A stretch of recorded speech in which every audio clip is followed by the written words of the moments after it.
appointment. Now the vice president often tell me, since he got a seat as vice president, how many persons have I recommended in this government to serve in the government as presidential appointee? 0. Every appointment in Nima County was done by him. He and I would discuss something as a brother. To implement it, you will bypass me and do different things. I don't talk on it. Now you need to see us. The thing we saw, it frustrates us. So why can't you lie? Why can't you steal? Why can't you allow the citizens to be? You see, we just tell you. That's why we vote tell you. But you fool us, you screw us, you use us and later on abuse us. So why? The government should lie. Why? But that's the question that we ask. The good person in our whole United Party, that President Baka.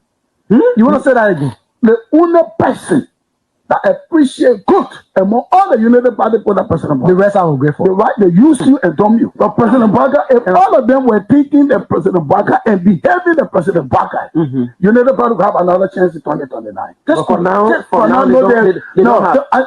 They do not regard people that help them. Three of our soldiers were executed on this party ground. 2 at the back and 1 right at the headquarters. The man who shot and killed our people today is a darling boy in the Liberia National Police. They brought him back to shoot more guns. Get ready to shoot. Because we challenge the status quo appropriately. Inform them the violence or any student because of their action. It will be the day the entire Garguah administration will cut down. We will massively violate the students in this country and we'll shut down the Garguah administration. The day that happens, we have the capability to do so. And if they think this renovation project is a joke, let them try it. The fall of the Garguah administration begin with this. If they think they will tumble on any student in this country or at the university like Boy and Water or Infinity, while our children saving opponents and logic in the Western world, while we are subjected to agile power and bad learning conditions here, and the thing will say. In the first 100 days, no car will get stuck on a major road in this country. And I mean it. You say it out loud?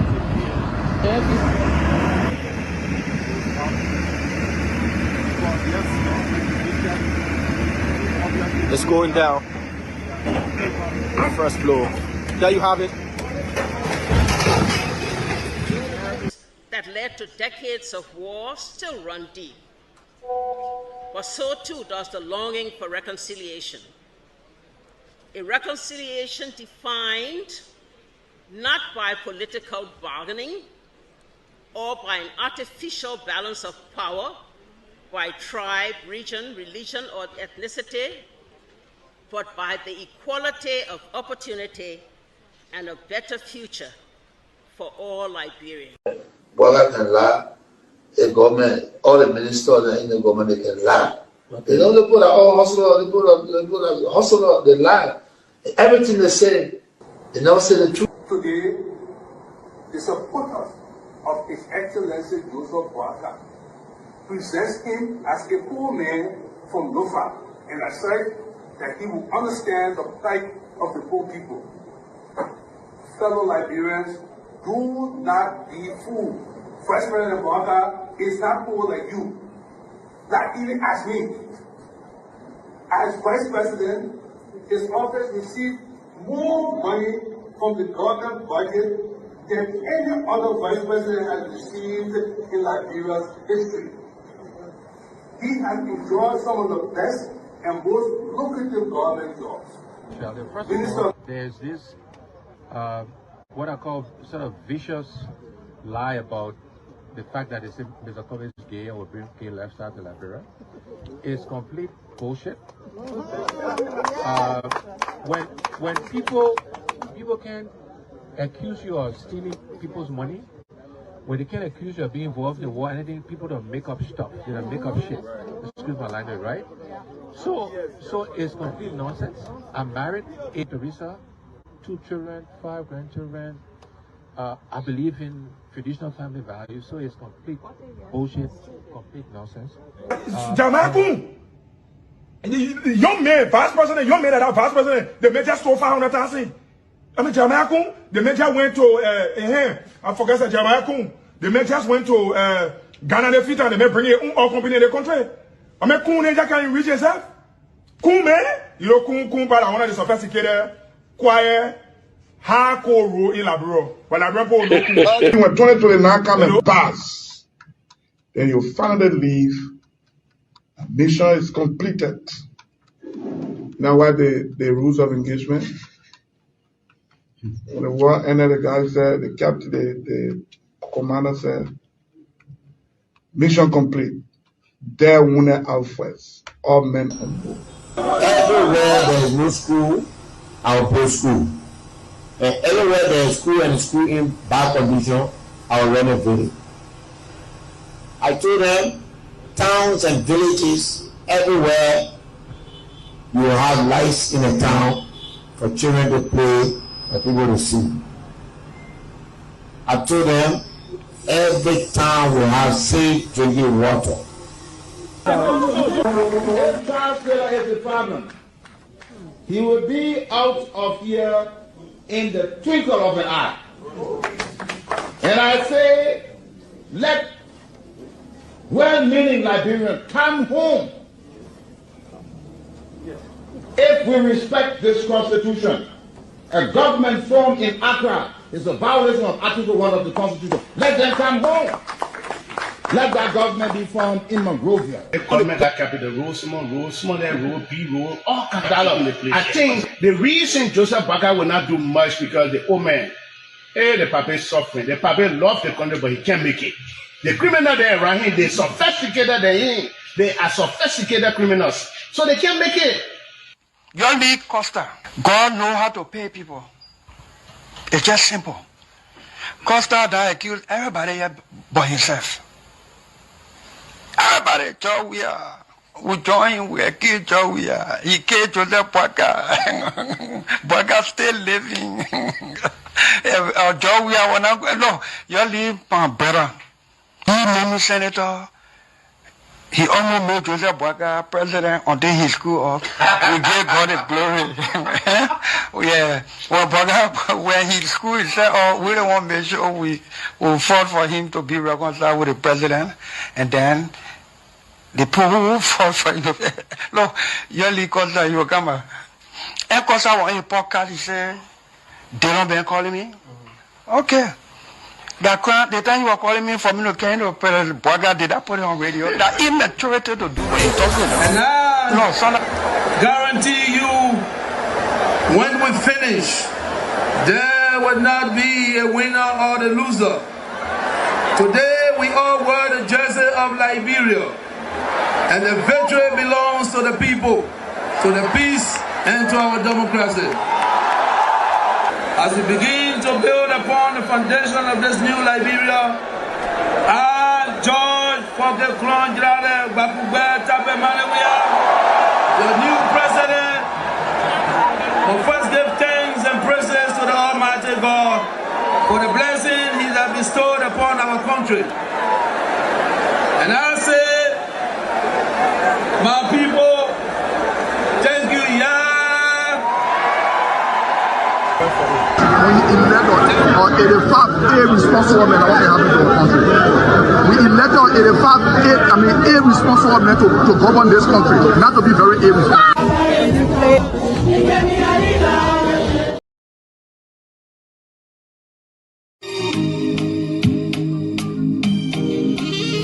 Oh yeah. Ladies and gentlemen, Facebook, Instagram, the entire line of social media. Yes, for Valentine's Day special, you can't afford to miss. It is an exclusive Valentine's Day second black tie fundraiser gala presented to you by the First State Old Timers Post Association of Delaware. Please join us in an unforgettable evening filled with love, friendship, elegance, and celebration, where hearts will connect and memories will be made, all devoted to a good time. It's going down, ladies and gentlemen, on Saturday, February 14 at the Non-Shrine Temple, 198 South Dopoh Highway in Newcastle, Delaware. Doors will open from 6 p.m. until 2 a.m. Admission for ordinary, $100. VIP is $1,000 for an exclusive table with accommodation for 6 people. Just one more information you're going to need for the night. Please come prepared for a raffle draw with great prices. Raffle tickets are available for $5 each. The top prize for the night stands at $1,000 plus other great prizes.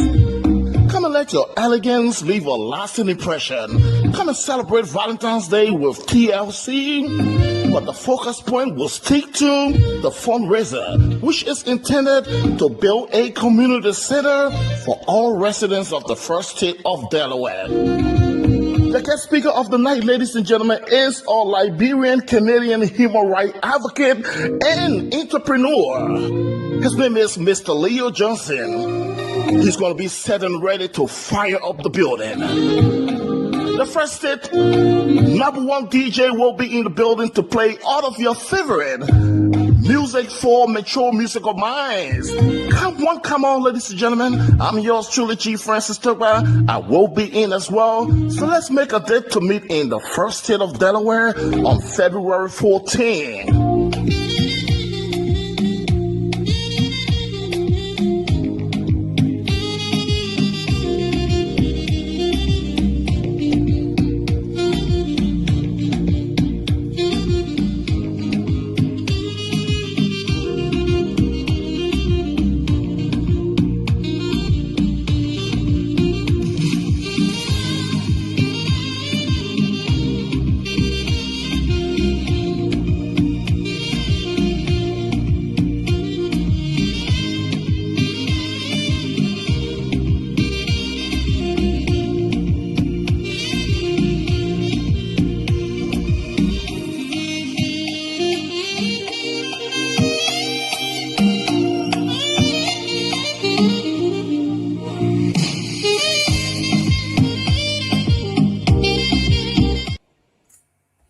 Hello, ladies and gentlemen. Welcome to another edition of The Closing Argument. Liberia is on the agenda.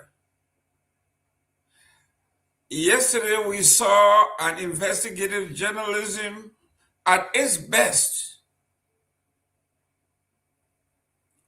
that profiled the Liberian condition. Life in the Republic of Liberia, what it is. If you are in government, if you are a member of the political class, your pot is boiling, like they say, for 6 years or 9 years. Your pot will be boiling. But if you are the regular man like Myean or Mamusu, the pen boys and girls, the keke riders, what the former president, Ellen Johnson Sirleaf, would say, leave your own with God. Leave your own with God. But today we are going to be looking at trending events in the Republic of Liberia. We will also be reading our comments. We'll also be talking about things that are germane to you, things that you think is trending, that is of importance to you, or we'll make comments. So put it in the comment section. As you comment, please let us know where you are calling from or where you are tuning in from, so we can send a shout out to those folks. I am Jerome Gayman, your host, and our producer is Mr. Myean D. Tobin, and he's going to give us an update on what's trending on the ground before we go through the newspapers. In the meantime, we are praying for our brothers and sisters in Bunk County that had a chemical spill The last time we spoke to the folks there were 100 people in the hospital gasping for air. Some were irritated skin. We will talk about what's going on in Bong County. Hopefully, we will be hearing from the EPA what we saw in the newspaper, what they are reporting there, where people are digging into the ground in order for the chemical to seep. The EPA should be aware that that is the most dangerous way to get rid of chemical, toxic chemical, corrosive one, like that acid that we are talking about. But let me go to the studio. Myean, welcome to the show on Truth FM 96.1. Thank you all so much, Mr. Jerome Gayman. It's a pleasure being back on here to inform the Liberian people about some of these things that are going on within our country, because not many of them, like some of our pavement riders, our motorcyclists, keke riders, market women, not many of them will have the opportunity to know the day-to-day activities within our country is surrounding. Some of them will go, like the 7,000 jobs that have been created by the government or that were created by the government. Some of them will go out there to do their work. And then in the night, at about this time, they will just tune off their radios to listen to the Closing Argument show, to hear some of our panelists discussing some of the issues that policymakers, their lawmakers, and then some other international news to listen to it from our country. But it's a wonderful time. I would like to appreciate every one of you who are listening. Just invite one or two persons to listen with you wherever you are listening. So this first news we have here is this issue about, let me see whether I can cue that video, because as we're talking, we also like to play them so you can also hear it yourself, with this issue about Bong County District number 2 representative on James Kodet. And I'm quoting from him that I'm not worried about 2029. I'm serving the people on the basis of what he promised, and he's going to give them a 2029 will speak for itself. In fact, I do not know whether I will live up to 2029, so why should I worry?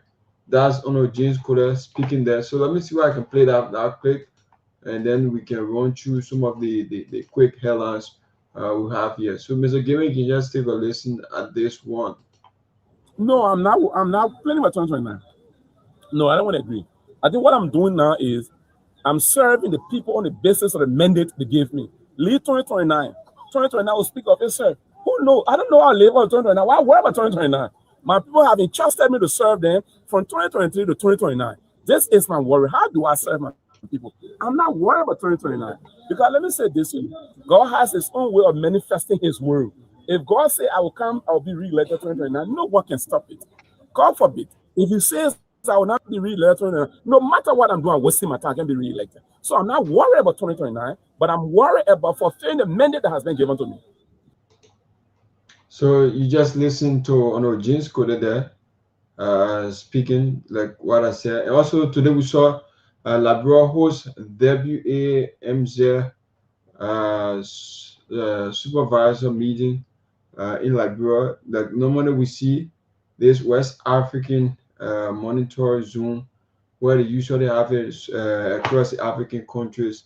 So this year Liberia is the host of it, and then the champion in financial stability and regional integration within this entire meeting. That's the theme of this meeting. So I'm also going to put out a picture here wherein we are still seeing within this modern war, like the issue I raised about people are still working in filthy water to cross the road.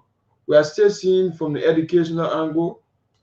This is happening within River G County, where we are seeing that students are now sitting on the ground to learn.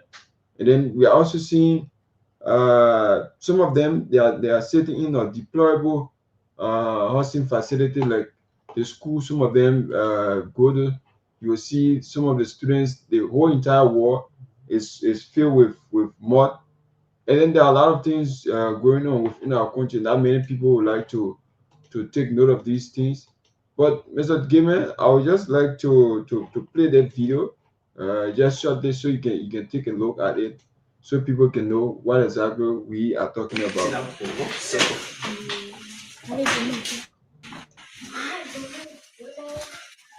So this is Dopoh Public School in Dopoh, Parking. And this two towns are using this school, right? Yes, Tubac and Parking comes here for learning purposes. And this is grade 2, second grade class. And these are students. This is the condition of the school. Let's see, show you the condition of the school. Thank you. So, yeah, thank you. Okay.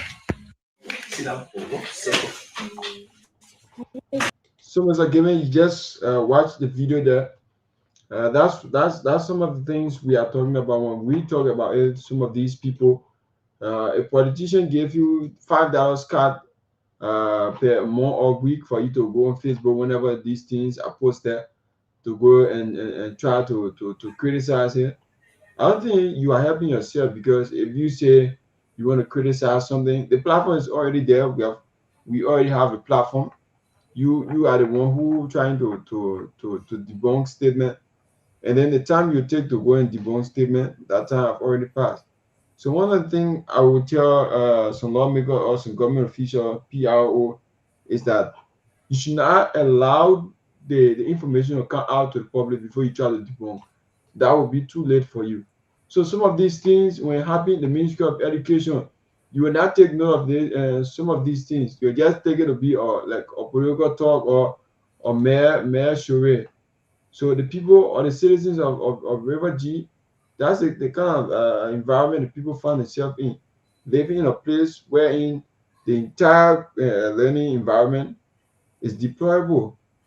Government schools, in the particular school, is being owned by government, and then it's in electoral district number 3, River G County, and then people are not taking note of these things. The Ministry of Education, like I visited Lofa County once, wherein I saw a school that is being run within the Mandingo Belt.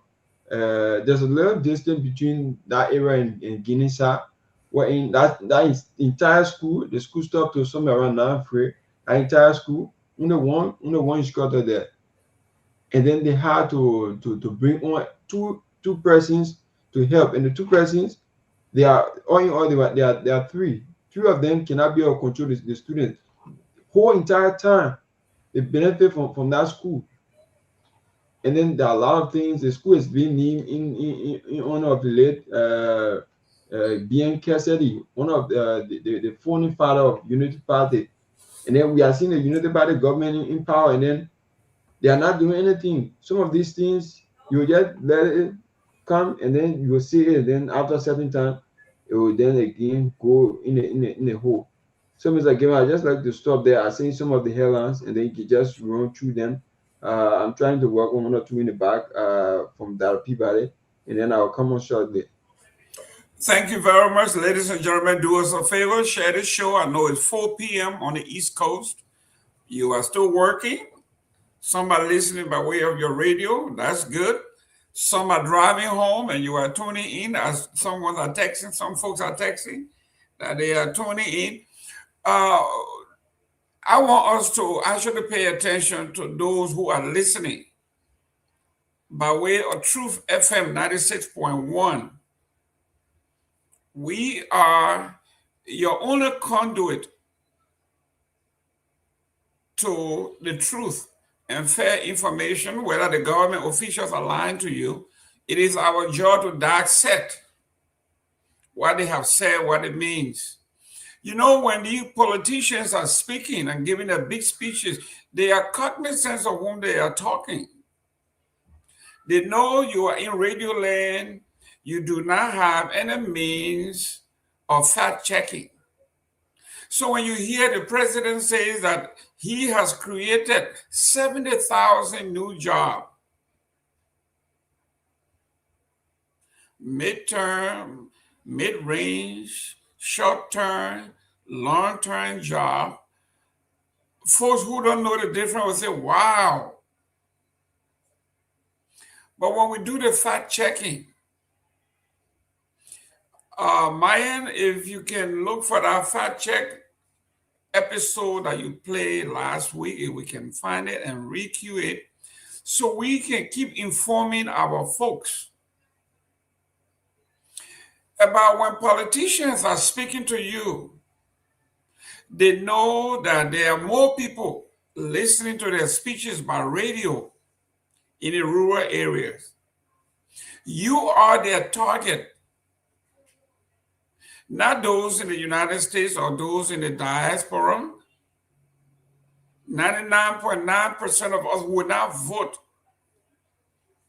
So they don't care, they have no fear. So you are their primary target. When the president or government officials said the economy grew 5.1%, the World Bank say we are doing very well. They know that most of our folks in the interior do not have access to electricity. You do not have access to fact checking. Some of you are going to go to bed with what's in your ears, that the government created 70,000 jobs. It is incumbent upon us to let you know that the president was not telling you the truth. Like the philosophy of people who are thinkers,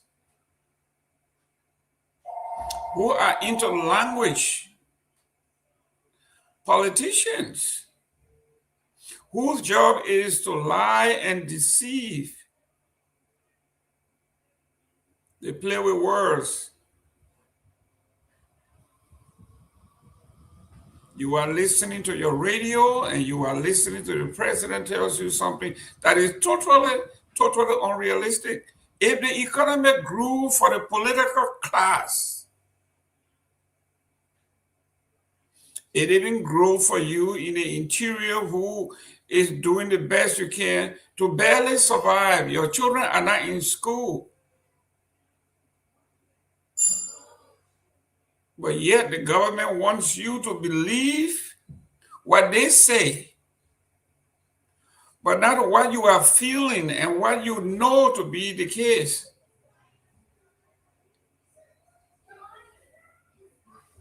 It is our job to send out the information and you can decide. So let's look at what's troubling our people in Liberia.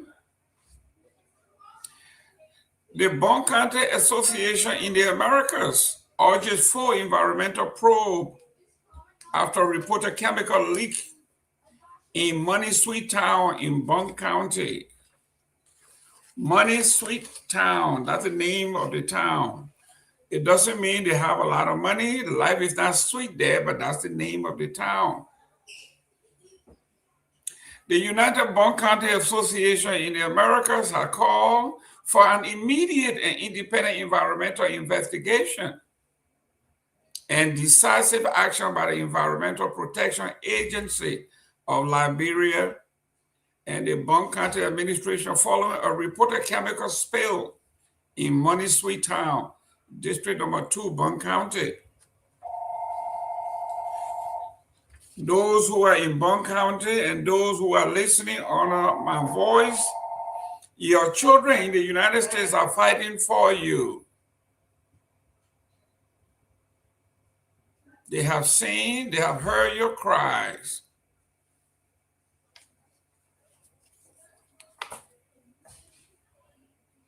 You have to join forces to make sure that you save some lives in Bond County.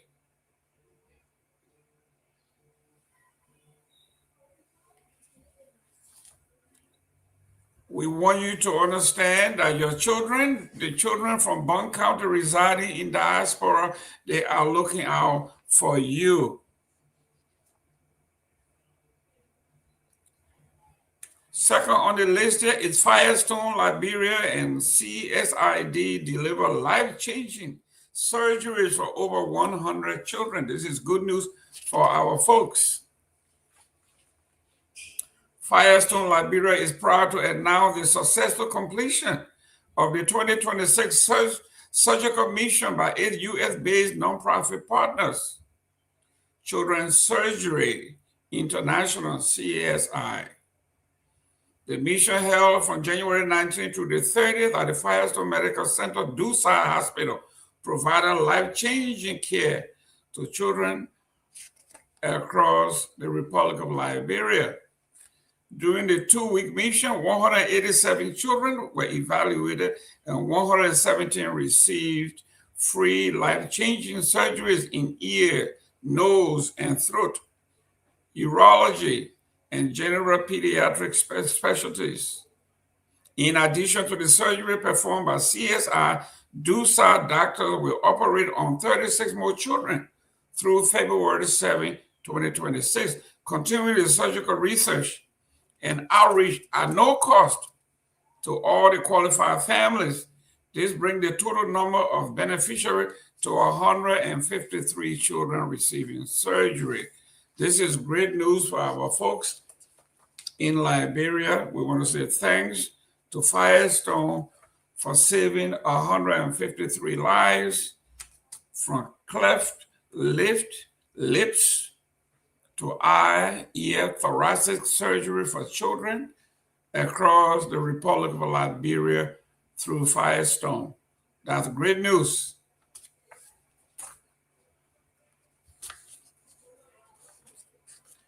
In Grand Jida County, Nima County, Electoral District number 7, Musa Hassan Bility have thrown out an open challenge to President Joseph Yoman Boakai and Vice President Jeremiah Cohn, as he claimed his level of transparency and accountability is undisputedly beyond their reach. Despite his past being surrounded by claims and counterclaims and at times conviction over corruption, Representative Bility, who is also the political leader of the newly established political party Citizen Movement for Change, CMC, claimed that he is the most and only politician in the Republic of Liberia to have publicly declared his assets through newspaper publication, challenging what he described as a culture of secrecy among senior government officials. Yes, for those of you who understand the culture in Liberia, asset declaration is a charade. And you know what I mean for the president and high officials. They will present a yellow envelope and say, I have declared my asset.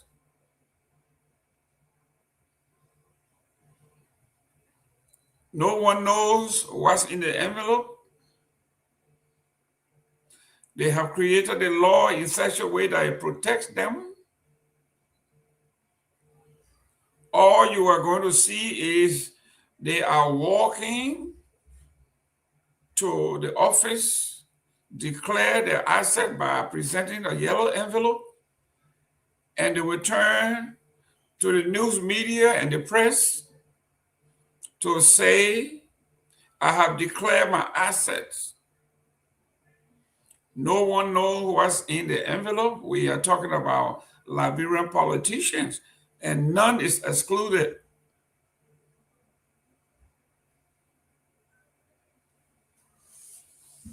On the international front, in Israel-Palestine conflict, Foreign Minister Nyenwolo reaffirmed Liberia's support for a two-state solution. The Minister of Foreign Affairs, Sarah Beslo Nyenwolo, has appealed to the United Nations Security Council, stating that the Middle East conflict is not a distant crisis, but a defining test of whether the Council can shape outcomes rather than merely catalog suffering. United addressing a high-level debate convened by the Somali presidency, said Liberia's own history of civil war offers lessons of the region. Liberia's own experience reminds us that silencing guns matters, but peace does not come from silence of the guns alone. It comes from choices made early, deliberately, and sustained over time, she declared. Addressing the protracted Israeli-Palestinian conflict, United said Liberia continues to support a negotiated two-state solution consistent with relevant Security Council resolutions. Security that lack political legitimacy cannot endure the test of time. That is our foreign minister. We are staying on the international side here. This Senator of the national side, it says here, Senator Vapla calls for amendment to B Mountain Mining Agreement over poor community benefits in Grand Cape County. I wonder where is the gentleman called Kamara Connect.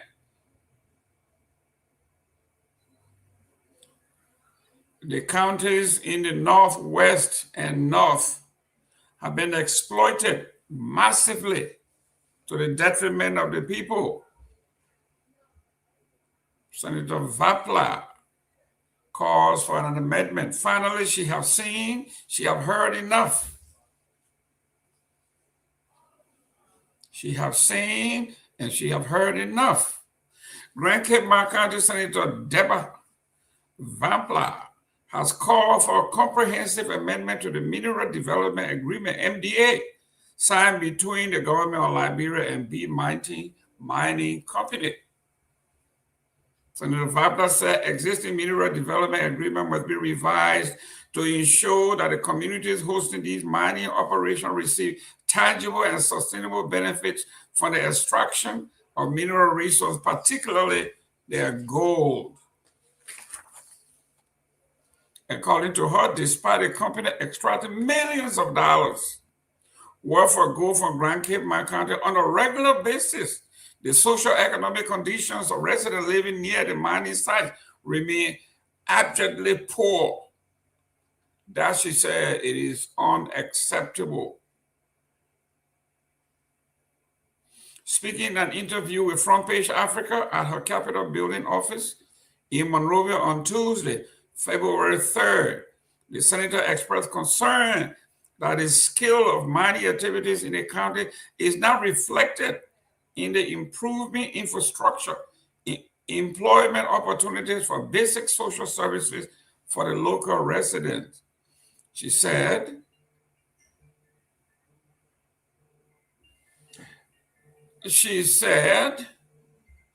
when the volume and values of mineral being extracted from the county are compared with the living conditions of the people, there is a wide gap that continues to disadvantage ordinary citizens. She noted that this disparity has long been a subject of advocacy by leaders and residents of the local county to the detriment of the people, yet the government pays no attention.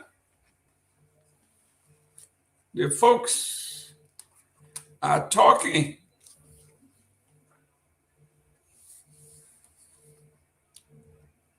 International and national, I guess it's combined. This one, Ivanhoe Atlantic CEO quits as Guinea roadblocks threatening Liberia rail deal. We said this before.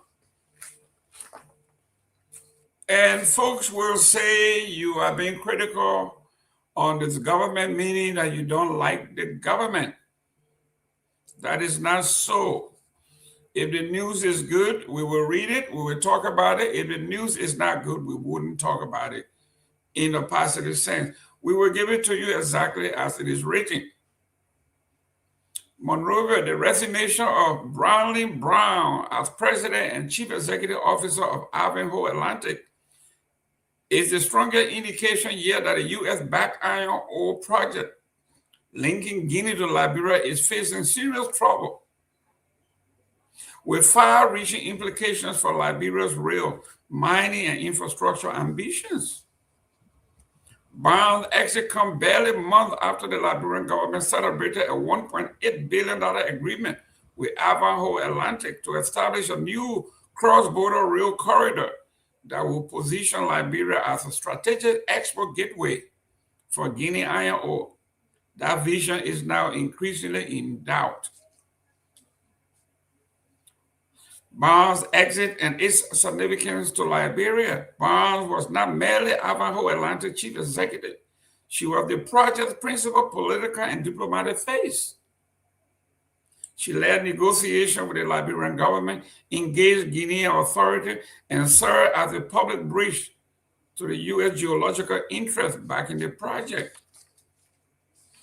In 2025, she was at the center of intense lobbying efforts after Liberia's Interministerial Concession Committee reversed course and reaffirmed Accelerated Liberia's role as operator of the Yekepa-Buchanan Railway, critical infrastructure Ivanhoe hoped to access. It is very unusual for a mining company to operate a railway line owned by the government, Barnes said in an exclusive interview with Front Page Africa in Monrovia at the time. What typically happens is the government appoints an independent operator and ensures equitable, transparent access for all users. What the Bouaka administration is doing aligns with international best practice, she said. Analysts say her departure now strongly suggests Ivanhoe Atlantic has encountered structural and political obstacles. It can no longer manage under this particular circumstance and the current strategy in Guinea. Industry sources said the resignation reflects growing uncertainty over whether Ivanhoe can secure any viable export route, an existential problem for a mining company without guaranteed access to rail or port infrastructure. Analysts add that Barnes' exit weakened Ivanhoe credibility with host government, investors, and U.S. backer already uneasy about slow progress and mounting geographical complications as Guinea has her own pathway and rail system. We said this before, for those who were advocates saying that this contract will bring 5,000 to 10,000 new jobs. We told you, and we will tell you again, you were buying pig in the bag. And for this administration in particular, they are great at breaking news, the fanfare, and a facade of deception. Now we are seeing that the Ivanhoe deal that's supposed to have brought in 5,000 new jobs and $1.8 billion in Liberia economy is no more or hanging by the cliff. From the UN, we continue. ECOWAS urges Liberia to champion Resolution 2719, AFT-CT-FTA. The UN. In Liberia, the people say, why will you use my mouth to chew your pepper?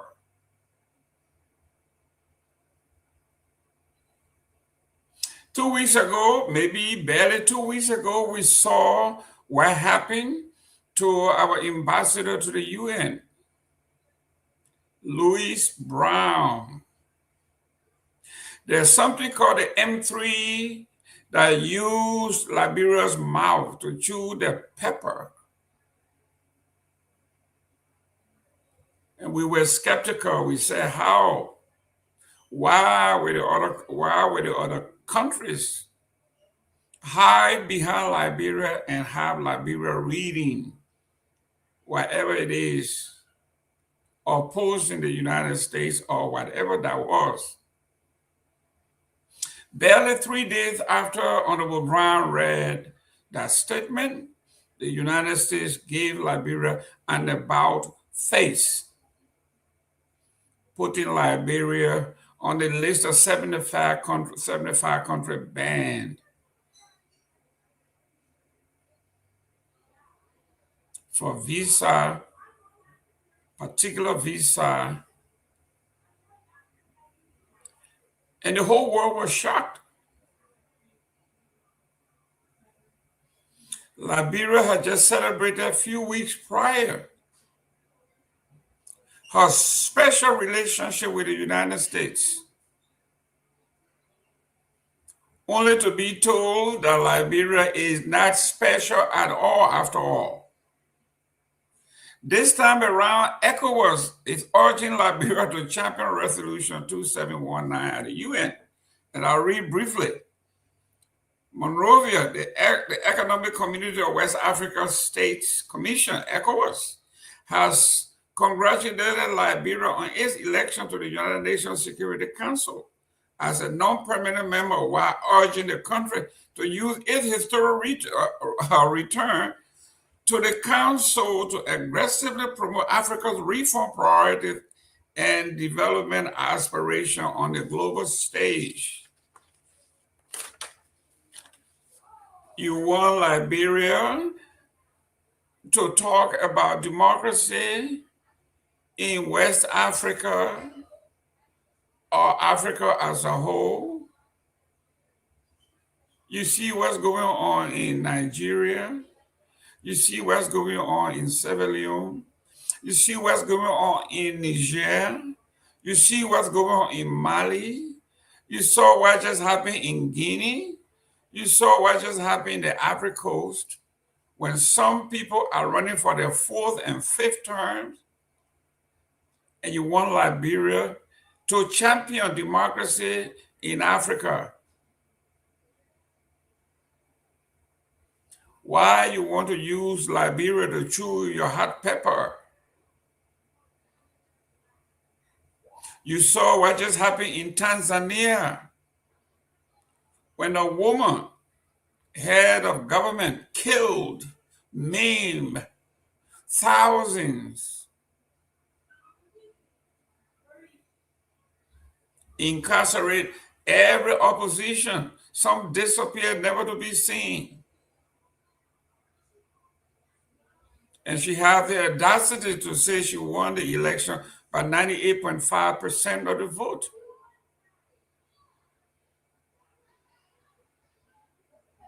And you saw what happened last week in Uganda. Yuri Museveni said nobody can beat him.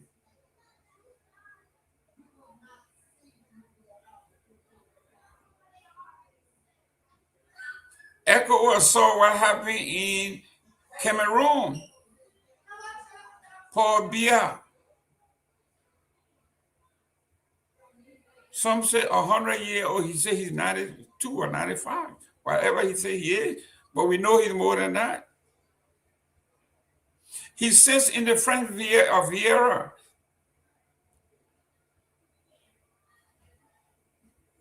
He doesn't stay in Cameroon, doesn't live in Cameroon.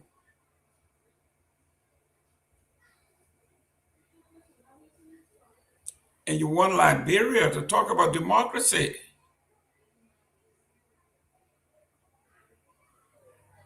On your behalf. You ECOWAS need to read the State Department's country report. And you would not need someone to speak on your behalf. Why should someone speak on your behalf? When the work and your deeds can speak for you.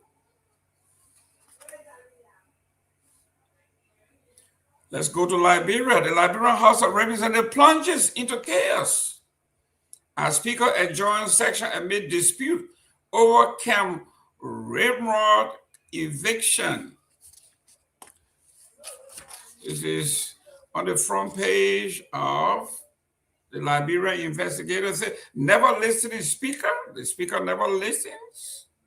Liberia House of Representatives were thrown into fresh turmoil on Tuesday after Speaker Rachel Pewee abruptly adjourned a heated section to block debate on the looming military-linked eviction in Monrovia's 72nd community, reigniting accusations that the gavel is being used to shield the executive from legislative scrutiny.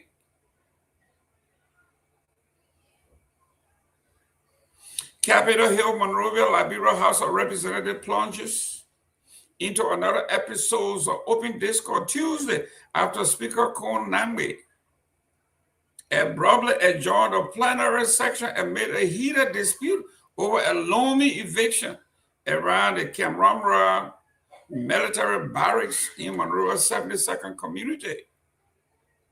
The confrontation started when Monserrado County District Number 5 Representative Priscilla A. Cooper formally petitioned the House for permission to summon senior officials of the military, Ministry of National Defense, and the Armed Forces of Liberia, AFL, to explain a reported 14-day ultimatum issued to residents occupying land adjacent to the camp installation.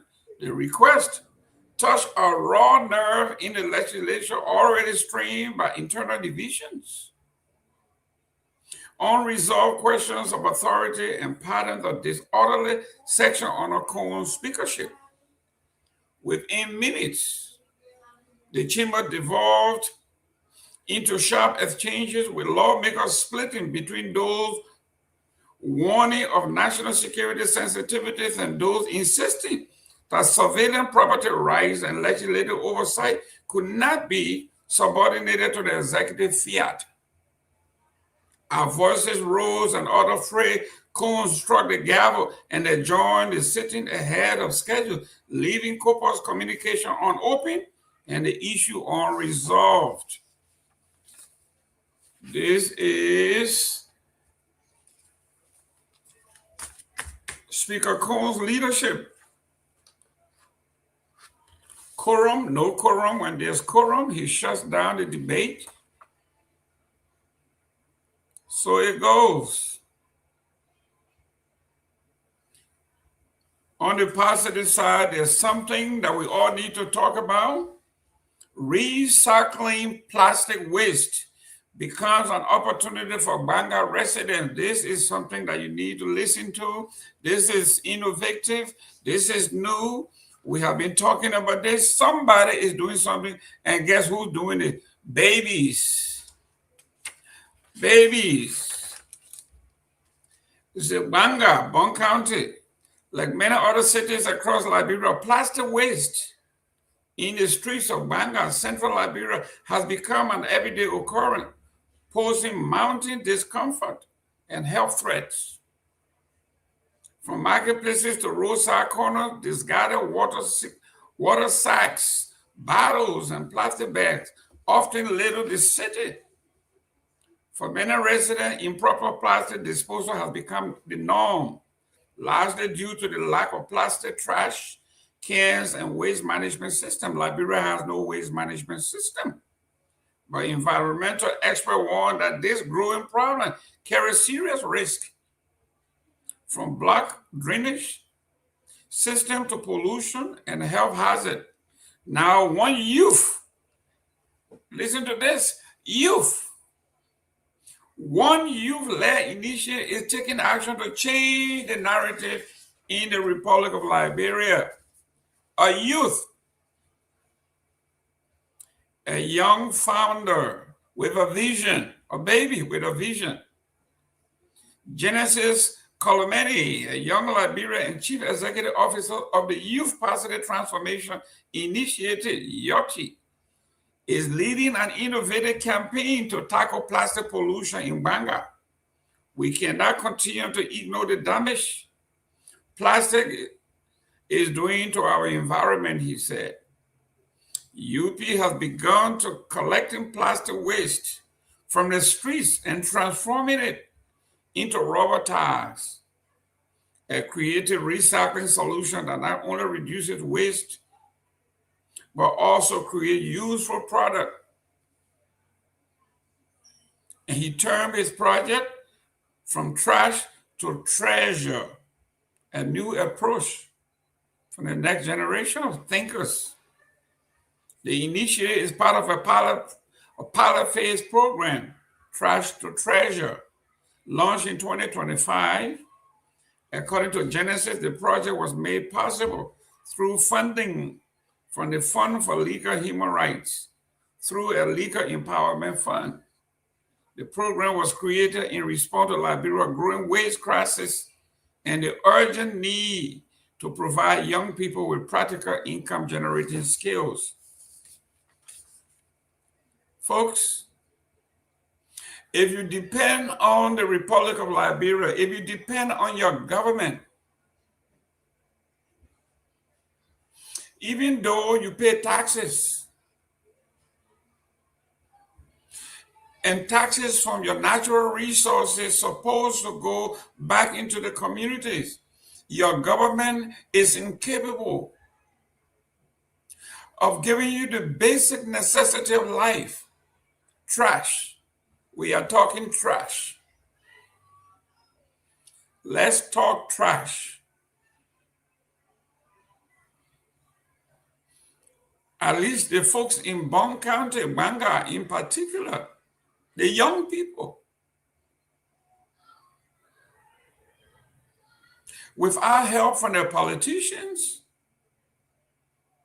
government officials from legislative powerhouses in Bon County, nobody with their big salaries and their big cars and their perks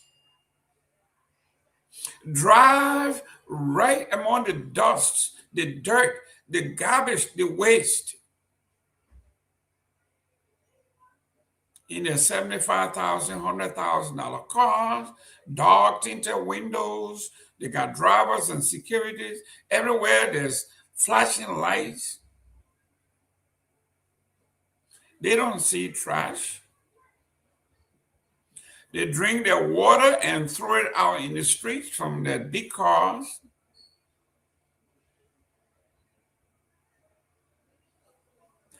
But if you are a Christian, if you are a true believer, you know what the scripture says, a child shall lead them.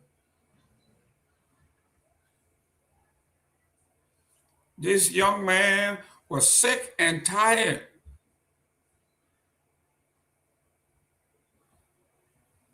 Go into the capital city called Monrovia.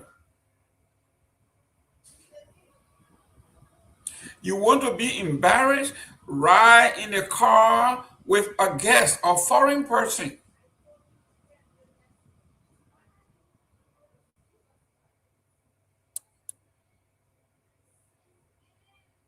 Ride in a car with a guest from overseas. The jokes, the questions, the inquiries.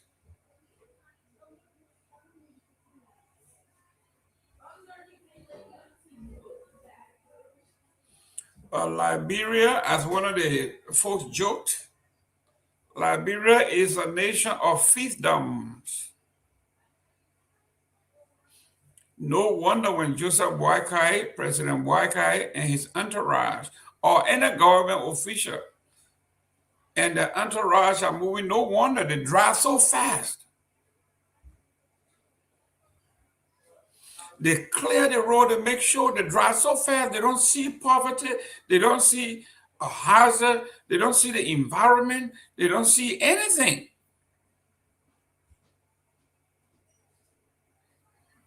And if you dare ride on the road while they are coming, they will mow you down. They will murder, they will kill you.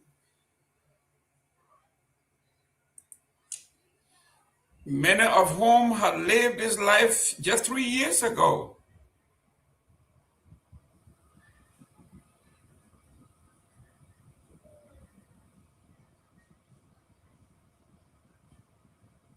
This is Liberia for you.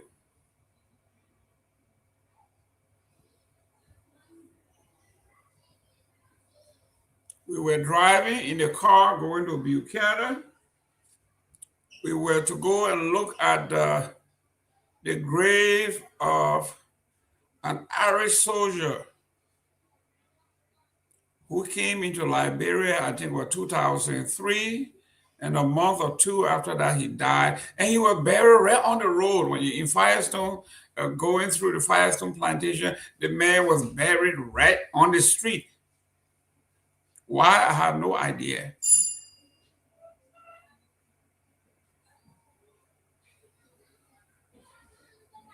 So we are driving and the Irish contingency in the car, and they are asking these questions.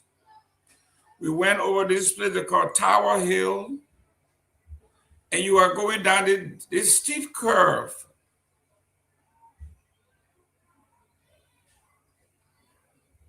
And they got these little blocks.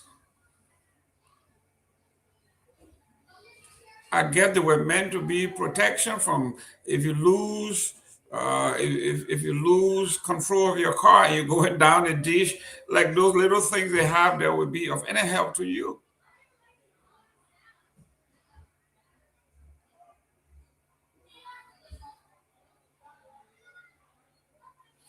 We are talking about health hazard. The young people are sick and tired and began to do something for themselves.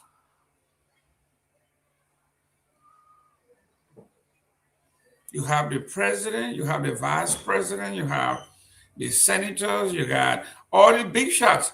Every time the president is traveling, an entourage. So they sort of have a world view of trash.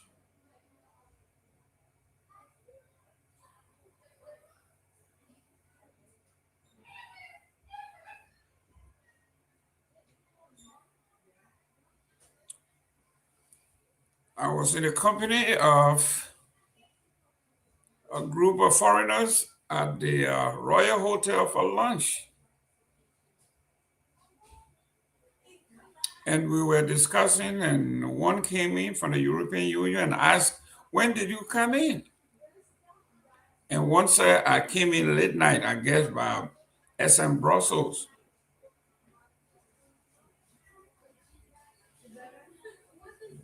And she said, I have never been this afraid of driving at night. The road from the airport to the city, she says, is basically a death trap.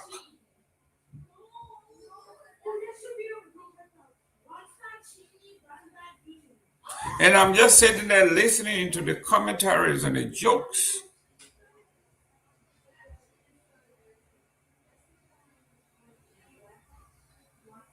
And one mentioned there's something called ambush curve, wherever that is.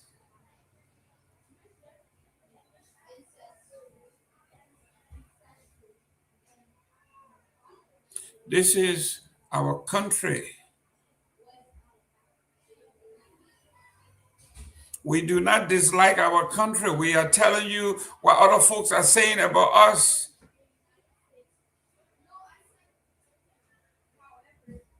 You can write all your speeches you want. And Liberia is not lacking when it comes to writing. We do write these things.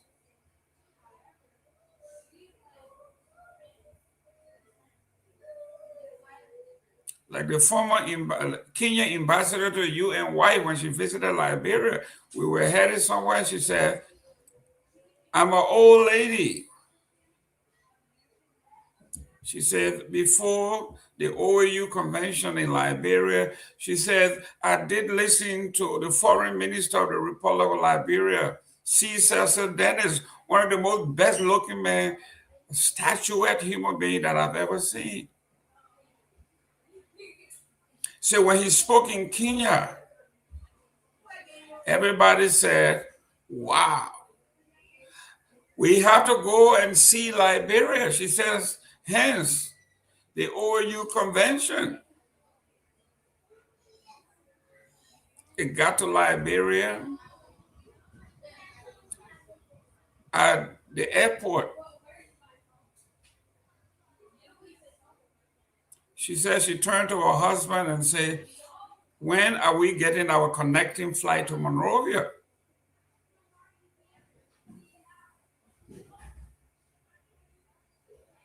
She couldn't believe that she was at the international airport that bears the name of the nation's first president.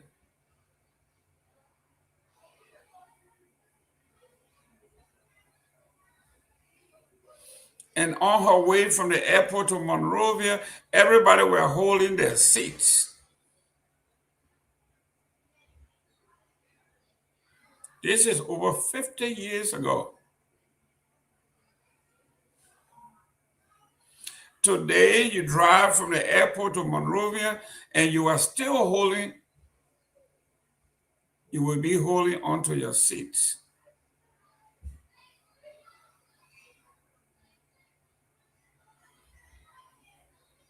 So the young folks in Banga have begun to take matters into their own hands. They are no longer going to their mayor.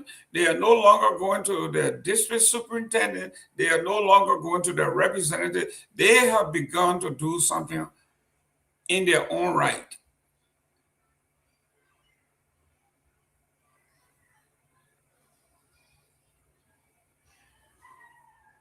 You just saw the video that was played by our producer, Myean, from River G. And hopefully our own queen on this beautiful platform, Sarah Dopoh, she can come here and talk to us about her hometown. We are picking on her because her brother is a senator from that county.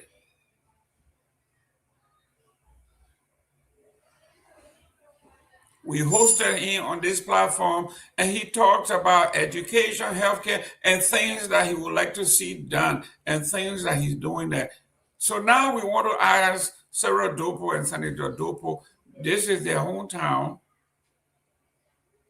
When was the last time that Mr. Dopoh visited the local schools in the county? When was the last time he ever did a county tour?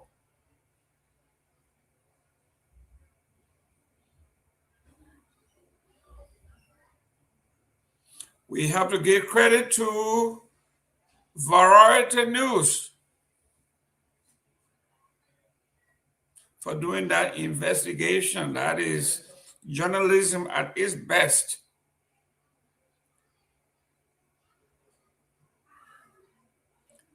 The people to whom we are going to bequeath the nation of Liberia, this is how we are educating them.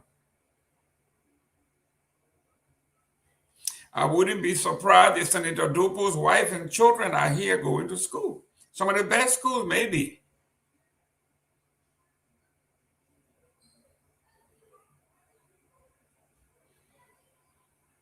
And the good people of River G, they call the school Dopoh Public School,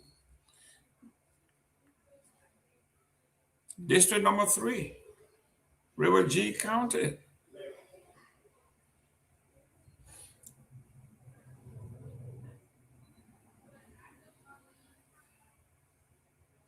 The government and the people of River G had the audacity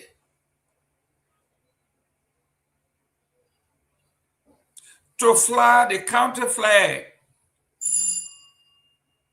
and the country flag at our dilapidated school, but yet expect these kids every morning to stand and say the Pledge of Allegiance to the republic for which it stands, one nation, indivisible, with liberty and justice for all. Are you kidding me?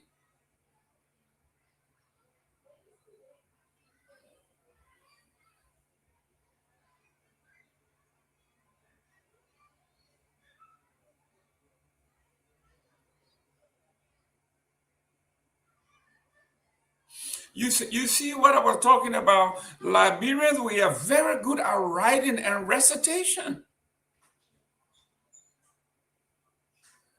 But we do not have the corresponding experience to match our words and our deeds.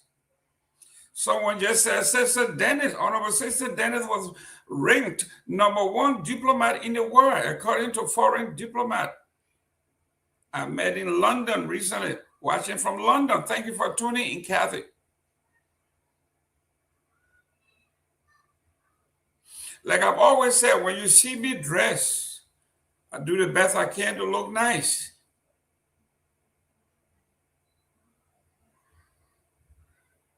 Some people want to know where I'm from. I'm from Grand Bassa County, and I'm ashamed to tell you, if you look at me, you think Grand Bassa County is at the epic of modern development.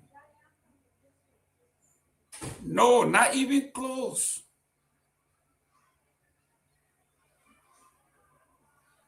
If you want to talk about a group of folks that are the most honor-performing legislative body in the Republic of Liberia, is Grand Bassa County. We are 88 miles from the city. We have one of the best roads. You can go from Monrovia to Bassa in under 2 hours.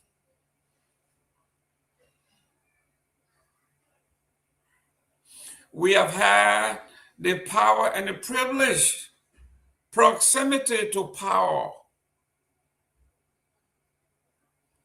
When Ellen Johnson Sirleaf was president, we had my own good friend, Wesley Finley, as the president pro tem. When Charles Gangi Taylor was president, we had 2 president pro tems from Bassa. We had Honorable Charles Walker Bronsky, may his soul rest in peace. We have Honorable Tom Jukonti Wowoyu, may his soul also rest in peace. These are all folks of power. And presently, Grand Bassa County enjoys the proximity to President Joseph Boakai by having our own sister, our own daughter, our own mother, Nyobli Kanga Lawrence, as Senate Pro Tem. What else do you think Grand Bassa County needs to be at the epic center of development and innovation?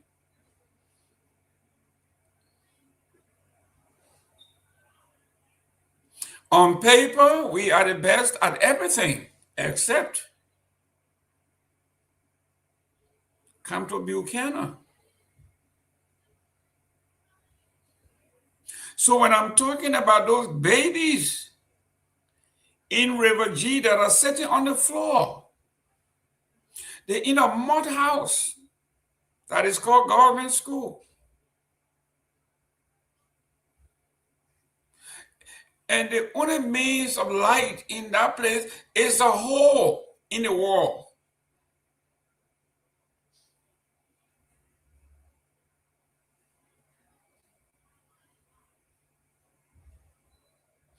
Yesterday, you saw people walking,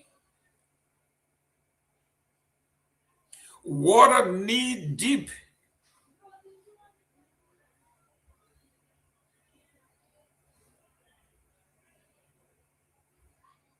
The lack of city planning, lack of urban planning.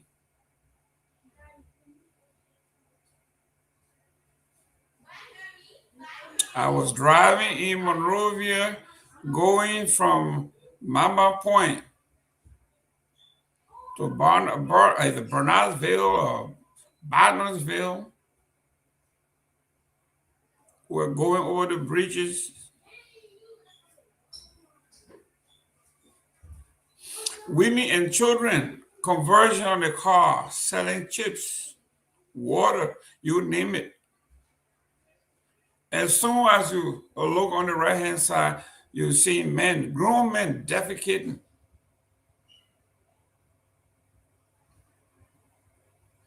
On the side of the Dew River, if that is the Dew River.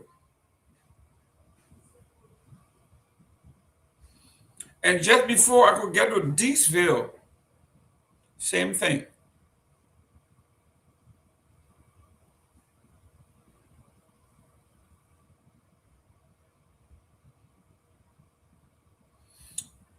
When you look at the arrest agenda, I think there is an S in there somewhere for sanitation.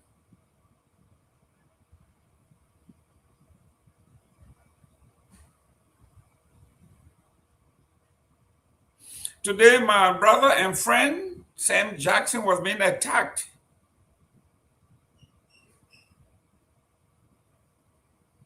By a Unity partisan that says he criticizes the government. Anyone who criticizes the government does not like their country.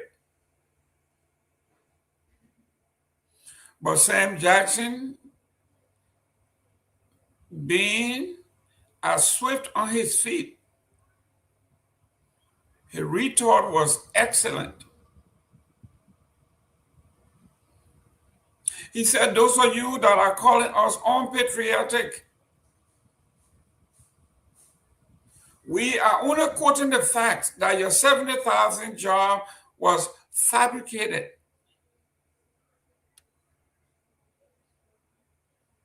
Your number that the nation's economy grew 5.1% is also fabricated because it is not from Liberian data. You are quoting the World Bank. That tells us you do not have any data.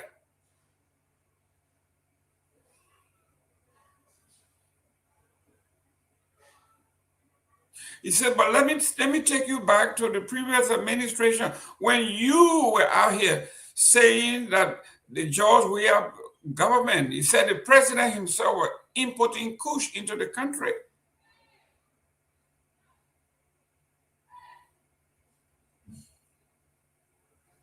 You said the president stole $16 billion, for which you had a campaign, bring back our billions. You said the president killed 3 missing boys and harvested their organs. You said when you were saying these things, did you love your country more?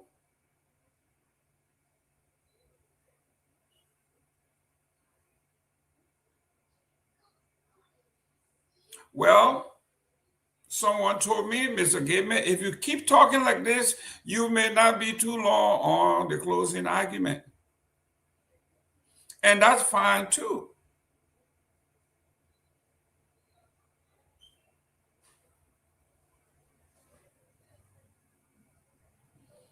As far as I'm concerned, when I was coming on the platform, they told me that this platform was a neutral platform that will speak truth to power based in facts. That's why we are saying, do not take our word for it. This is why when we are talking, we have printed the articles, we will quote the author, we will cite the newspaper, the date and time, and the actors. It is your job to fact check.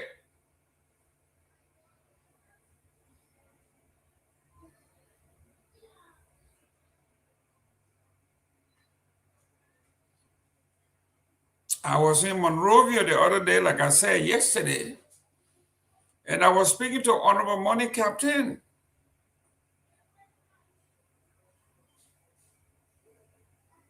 He said, I love the closing argument. And his wife said, Mr. Gayman, you're doing a great job on that show. He said, I listen and I follow the show at times. He said, extend my greetings to the rest of the guys. He says, tell Ben Sanvee, he calls me his auntie. Just tell him, say his auntie.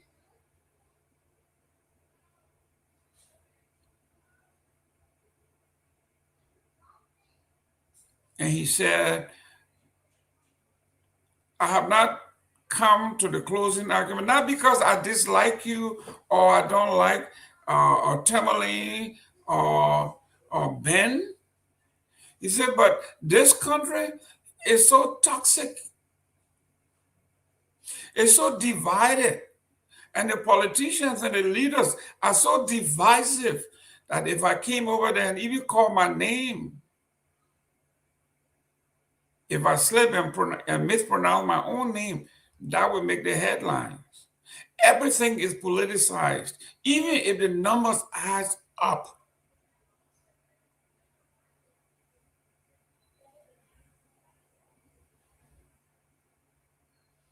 Our producer, young man Myean, just said it. He is in the news.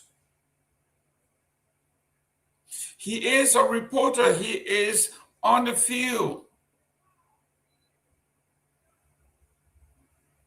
He said the power that be in Liberia have every agency has their own brigade. Their job is to receive $20, $30 a month and scratch card, and they have to peruse every network.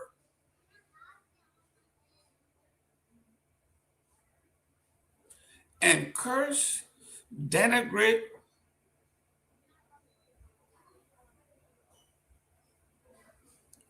as long as they are defending their bosses.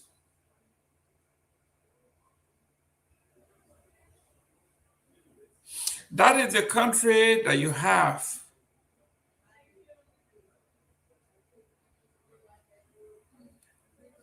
I listened to Honorable Moneybar, Clarence Moneybar, after he returned from one of his rendezvous in Rwanda. You know, he's a professor there. He does a lot of presentation. He travels around Africa. And he came, he was resolute. He has decided.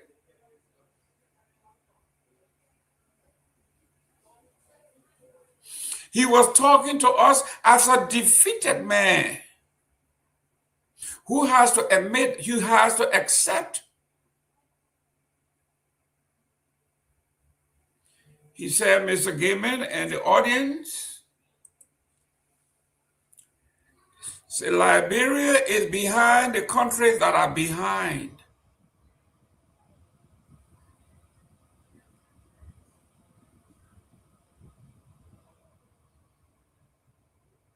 That is a man who has taken a blow from realities. And soon as he made that comment,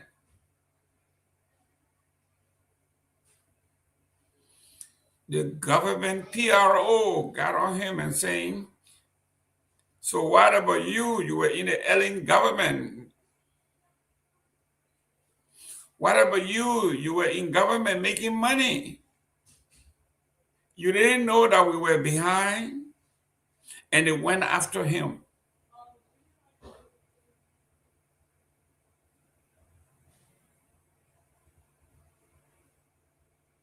And for those of you who have had the privilege to travel outside of Liberia, when you come back to Liberia, you have a sobering reflection. And the conclusion is usually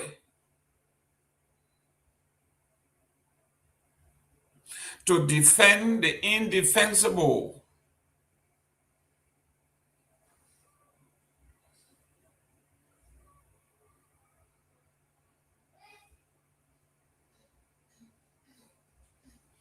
I was talking to someone yesterday and they were saying why we are behind those that are behind. And I told them Liberia has a default position. Blame everything on the war.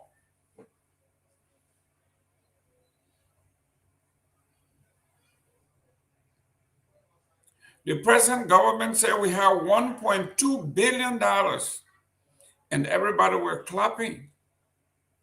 But then when you look at the bottom line, $900 million of that going to self-maintenance and perks.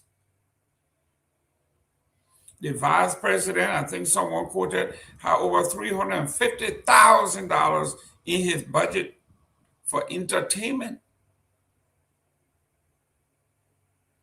I'm a Bassa man, you know, Bassa people will let entertainment business, but this one, the Sevalunians say it passed mark. $300,000, that's over $250,000 in 12 months. I don't know what the vice president or the speaker, either one of those, I don't know what are they serving as entertainment.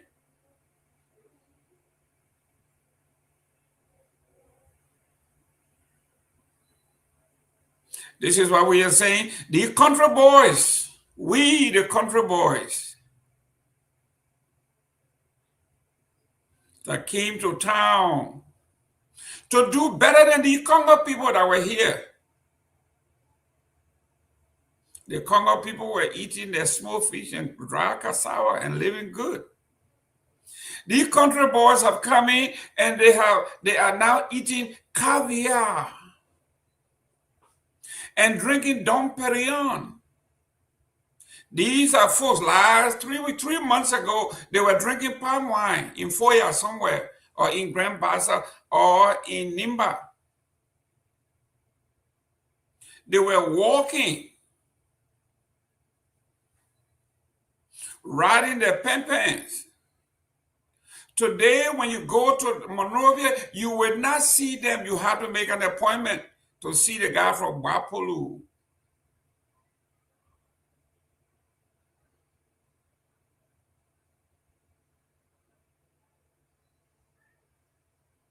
This is why I am impressed by Honorable Musa Ability, and I have to be straight up to Musa Ability as a good friend and a great leader. He is saying some great things, and I pray that he has the opportunity to do so. He said, upon my inauguration, all cabinet members, all government officials, you are entitled to your license plate. We'll give you your license plate. Put it on your car and come to work. We are now responsible to give you a car to come to work. The average person that has a job does not give them a car, gas, maintenance, security, driver. No.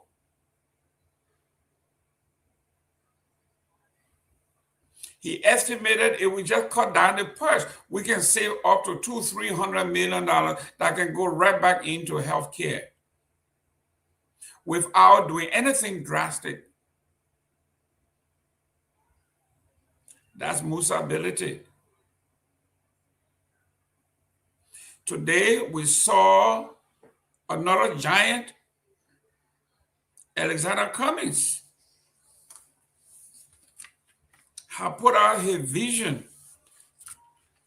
of what Liberia will look like when he's in power.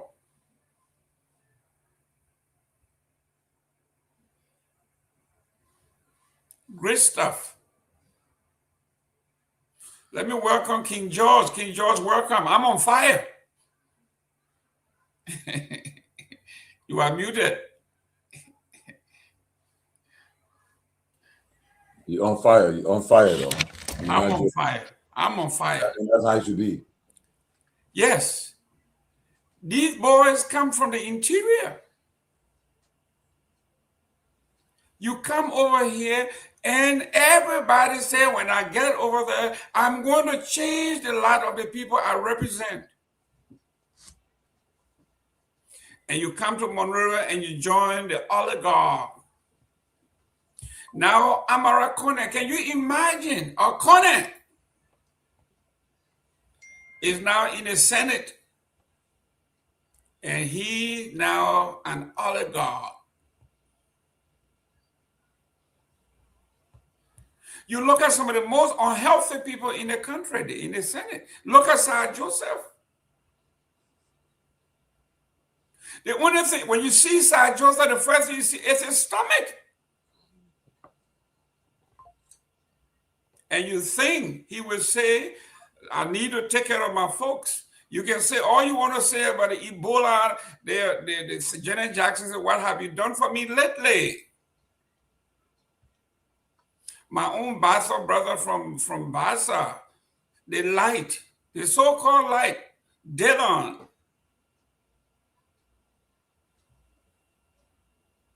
My own brother and friend, Besanga Finley, former pro tem of the Senate,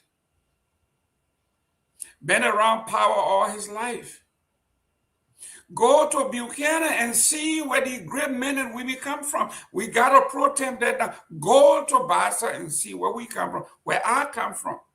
Go to Buchanan and juxtapose Buchanan on paper.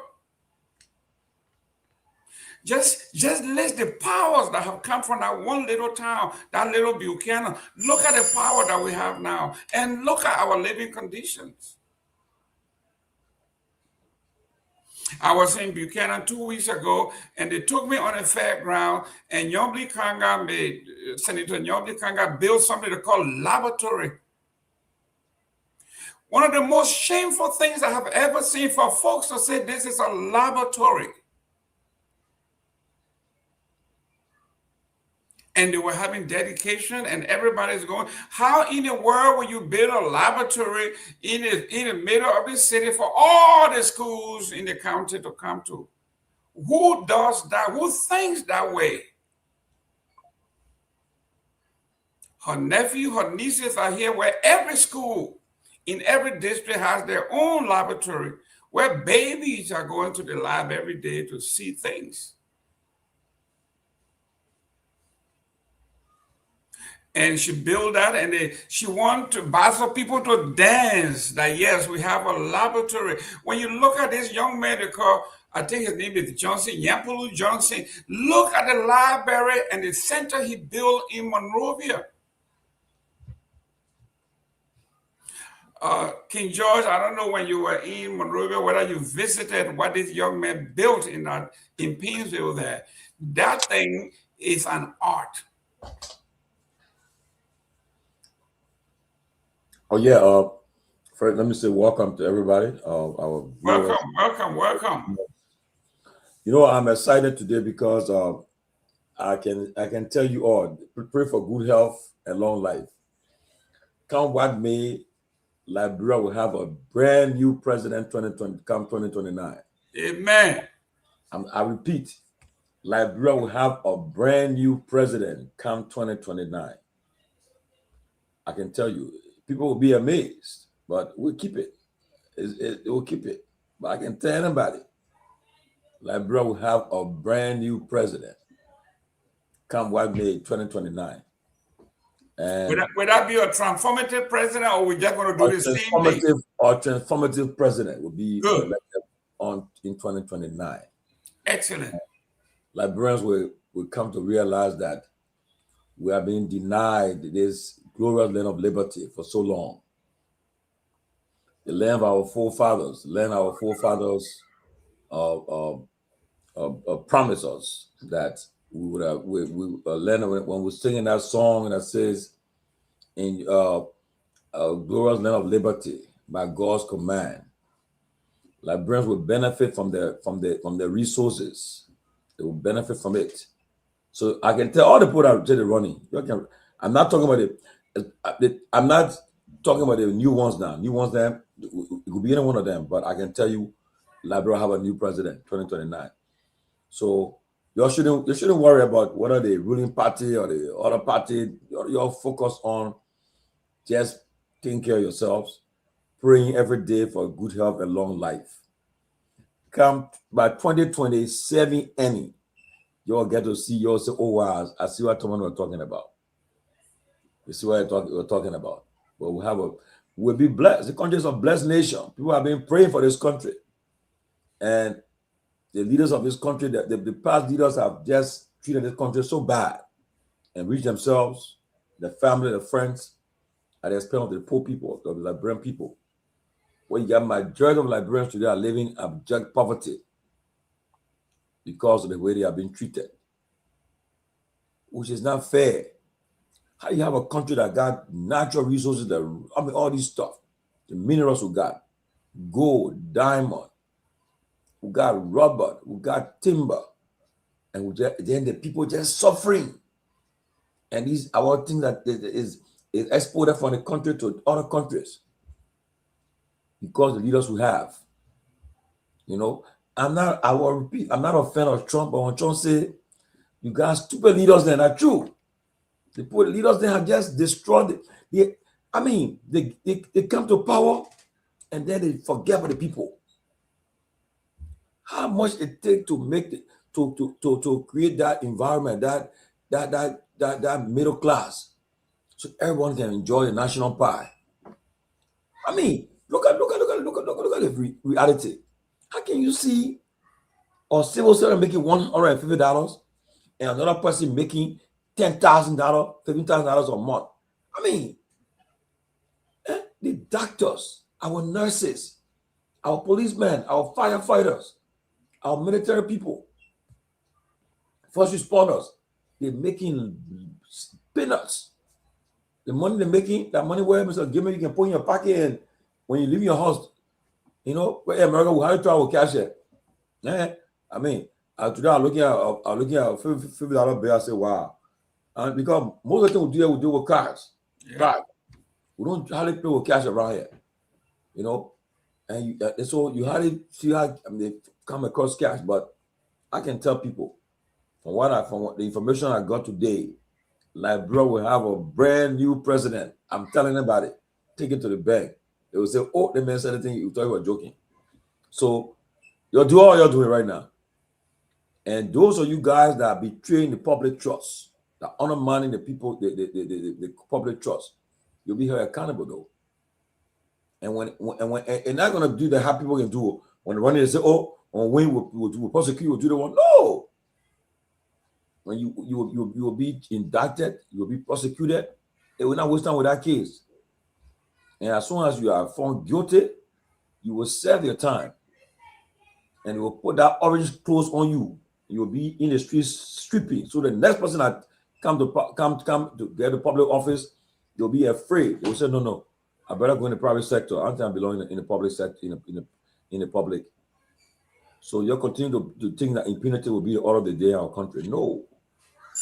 I'm excited though I just pray now for good health and long life to see that brand new Liberia, the Liberia that we all have been talking about, that golden Liberia we're talking about, will come to pass. Mr. Gayman, trust me, it will come to pass. Honorable George, we are talking about. Let me say so. Man, you nobody will threaten you. You are free to come on the platform and say whatever. Trust me, you will never be sanctioned or be censored. No. And the good thing I'm telling you, let me repeat today. The closing argument is not in the pocket of any government or opposition. Nobody's supporting us. No. To say, oh, they're giving it. No government official. They say government people giving on a payroll. No. Or on a payroll or opposition. No.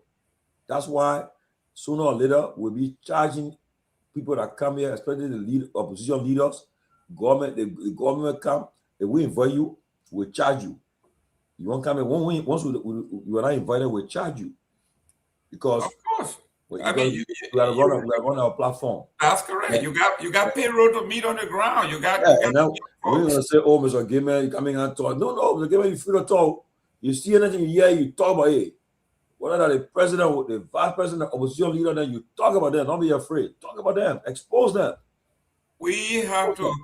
The Bassa people say, I guess it's an adage in Liberia. It says charity begins at home. Yeah. So we have to start like me. If they change me out of Grand Bassa County, fine. But the place is a mess. Can you imagine during the Lamco days, people would live in Buchanan and they will work in Monrovia. People live in Monrovia. They go to work in Buchanan. Like you say, in 2 hours, you go to work, you are back. Okay? You have that golden opportunity. And you were in Buchanan yourself. You had not been there for a while. You went over there and you were shocked. The second capital of the nation. I was so ashamed. We got there in the afternoon. And we saw our Dopoh, was sitting out there chilling. And I said, they said they put that darkness. But my friend who was hosting me, he had put a generator on. I said, for real? He said, they play a generator carry also. We get no current in the place here. I mean, it's embarrassing. And you have had Basel lucky with protest. We have 3 protests from Brent Basel County. Yeah. 4, eh? Yeah, we had Tom with you. Oh yeah. We had Charles Walker Bronsky. Yeah. We had Garguah Finley, and now we have Nobody Kanda. Yeah. And the thing is that, I mean, look at the kind of deal they're giving Asela Mata, because they want the signature fees quick. He only put 25 years. The boss take out 4 more years on the old one. What a rush for? What a rush for? So they show you the motives. Signing bonus. Signing bonus. The people that will stand up for the Liberian people, they will not stand up for the people. They will vote and they give reason why they voted the way they voted. Some people, they're gonna stop. Mr. Gayman, I know you read this guy, Mr. Boniface D. Sato, he wrote something there. Yes, from where I sit, pliable rules, wasted revenue, fix the financial system, and the road will last. Ignore it, and we will keep paying millions to maintain movement instead of infrastructure. Liberia is not maintaining our roads. We are maintaining our soil. What we call road rehabilitation is in reality nothing more than a repeated grading and reshaping of dirt. So when politicians proudly say our roads are pliable, what they are really admitting to is this: we are spending public money to keep grading dirt. Just move the dirt from one side of the road to the next, and when it rains, it becomes a big puddle that no one can ply the road. 178 years old. You still got some areas you can't even go there with some counties. They are cut off. What are you talking about county? In Monrovia itself. But yeah, you still got, 178 years of existence. And we have, the country have had, man, look, Mr. Gayman, look, God bless the country, yeah? God bless the country. When people have been praying and fasting for that country, I think their prayers have been answered now. They come here and answer their prayer. People, and they will wonder how it happened. They will say, so that those who say they're running, you're run. You're running, you say you want run, you can't change nothing. And can you imagine President Boga will be running for re-election? Can you imagine? I mean, he's right, I agree, but why would President Boga want to run for re-election when he'll be about 85 years old? Come on, man.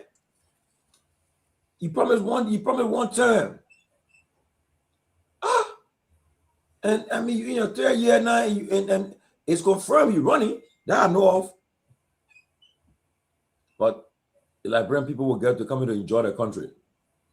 All you need to do, pray for good health, raise out a vote, and you will live long. And when it's time to vote, you'll be convinced. You'll be convinced. You'll say, "Yeah, now I got you. I can make my decision." You know what's best for you, because there is a coming and say, you can't keep on doing the same thing and expecting different results. I mean, you like the same people. They're not changing. The budget that is the most of the 80% of the budget, recurrent expenses, stay on for salaries, for goods and services for the people that you're electing. I mean, I was in Liberia. There's a place called Parliament. And it's like when one government comes to power, those who are the other one out there that are in power, right? The ones who are not in power, they will go there and just sit down there. and the man will come, the man will put up. Now our government leave power now. One night power now they can't ever dress on now. Like, yeah, that what time now. Yeah, that's what I mean, with 2-3 cell phones, dress up, and it's there. And one of them was one of the guys I heard. He called Mr. Cummings. I think Mr. Cummings was on the radio and told Mr. Cummings run for representative. I mean, you're looking at somebody who I can tell you for a fact can take Liberia from where it is today. You give him in here first year, you see the impact on the people's lives. You see that somebody there. Look at Musa. Okay, so all the things about Musa, but Musa is proving that he's somebody who if you give him opportunity, he will take the country to a different level. Okay, I tell people when I talk to somebody, they say, "Oh man, oh Musa," I said, "But if you can bring you can bring how they call it, say what you say you know about Musa, bring it. The man represent the man is vocal. He's the most vocal opposition leader right now in the country. You think the government got something on Musa, they will not go after him now, the silencing. But because they have nothing, they lie. The Honorable Johnny Ndebi. Johnny, y'all get ready. We who did sociology, we don't want to build our country. Because we got to change the minds in the society. We got to change them. You know, the society we live in, the mindset which will be responsible to change it. We'll get plenty of funds in that era. Okay. No, we have to. I mean, thank you, man. Thank you for just bringing me on and going straight to sociology. You know, we have to form an association of sociologists and anthropologists for Liberia, so that we can be playing that pivotal role, providing social statistics, social policy document to the government agency responsible for our country. You know, once we do that, then we'll have our place in Liberia society. I think we ourselves, as the professionals, we have to come together to form this association of Liberian sociologists and anthropologists. So, Tomalin, that'll be the first thing we start from there, so that when we're making decision or we're making policy, a brief or statement to the people of Liberia, they will see us from our professional background. But thank you. I don't know what you guys been talking about, but I just thought you joined the show. On fire. Gayman been firing from Gayman since Selena for the last hour. Yeah. Firing, and we won't reassure Gayman that nobody will sanction him. Nobody will tell him to say, "Oh, you say that." Mr. Gayman, trust me. We have listen. You cannot. They pass up men. Too many. They pass up men to call Gayman. I was on your Facebook, especially when you're Trump bidding there. I can say, because if you're Trump bidding, I say, no, you're not Trump bidding, because I don't want one part, a different one. But because of national politics, Johnny, vocal. The sad thing is that Johnny Gayman. Look, I mean, you see it every day. I mean, you look at people. Look, when I was in town, in the traffic, I see the children come to the car. Buy this. When you look in the leg in the hand, the leg, I mean, on her head, you check it in there. As I'm for that thing, and that 100 liberty, and you check it, ain't more than $5. But the girl is not in school; she in the streets there. And you got the ministers that they took most of them from around here. We know them good. They there when look. You should. The time I noticed for 2 months at the diaspora conference, man, people there are joking. And right now they will defend because they enjoying the perks in the government, enjoying it. Their own budget enjoying it. And all the ministries there, the various agencies, when they prepare the national budget, look, somebody start telling me now, let me tell you what can happen. Say you see that the government, so when they say you minister of this, your budget at $1 or $2 million. He said by the time the first revenue generation, the first revenue when it comes in, the minister, I think their management or expenditure will call you. He said, Mr. Ndebi, your alumni for you. Say yeah, we got some money for your budget. Yeah, let's say we'll give you the first 400 or 300,000. But then the man today, even telling Johnny, all Johnny will do, because Johnny know the man have make it to come quick. Johnny tell you instruct his people to make sure that man get a 10% from that money there. He ain't get money. It's only that it happened. So it will happen. Okay? And that's just it. I mean, these guys change overnight. They change overnight. And the people in Liberia, the people are struggling, they are suffering. It hurts to see the young people. And then our young brothers and sisters, they continue to be misled, they're being misused. I mean, they use them. Tell them, say, oh, you hear them. Amanda, way to all this nonsense they talk. Yeah, and South. When he said, when you go, the vanguard this one, South. But we're strong. And then mind you now, for that now, when they see you, they say comedy dog. What mean a comedy dog? Comedy dog. You have made an intervention. What mean? You are just making noise, talking they want you follow behind the people and they were fooling you. The day start here, that's my day. The minute they attack you, if you attack somebody just now, one of the officials there, the cyber team, they activate them. They say, you see that Gayman attacking you, they'll go after him. And they can't honor your post there. They be insulting you, attacking you. Yeah, then when they meet you in the street now, they tell you, say, oh, but you're because I don't mark their name. Somebody I paid the national exam fee one time for, the man insulted me, one spoon, I can't eat back. I mean, because it's so. He said, oh.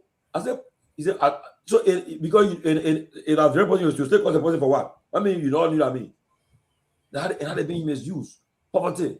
The children are being misused. So what happening? Well, I can tell you, Johnny and Mr. Gayman, mark my word. Come 2029, we'll have a brand new leader in Liberia.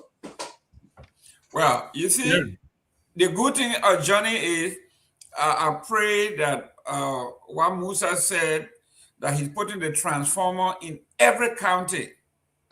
So when we are discussing these issues, everywhere in the 15 county, people who are listening to us can hear through the radio that there are no biases here.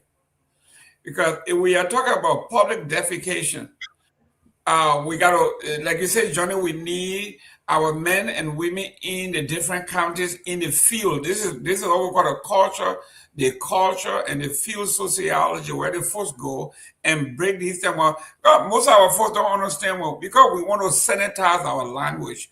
We on here, we say public defecation. But the poor people in Grand Bassa County, in River G, in Bapulu, the people who don't speak English very well do not understand what public defecation is. This is the job of the field operators to tell them what this thing means. And they will tell you, oh, but we do it too because we ain't got no place to go. And I will tell them, I am a living witness. Johnny's house. And we were sitting outside and interacting with the neighbors. And there was a gentleman that has an advanced degree in chemistry, a researcher, a physicist that have made a good living in the United States, went home, and the people decided he knew too much, and they make sure that he blackmailed and blackballed him. He cannot do anything. Johnny talked to me about that gentleman that was sitting on your table in your yard that was so eloquent, knowledgeable about his field of study. And I was just listening to him.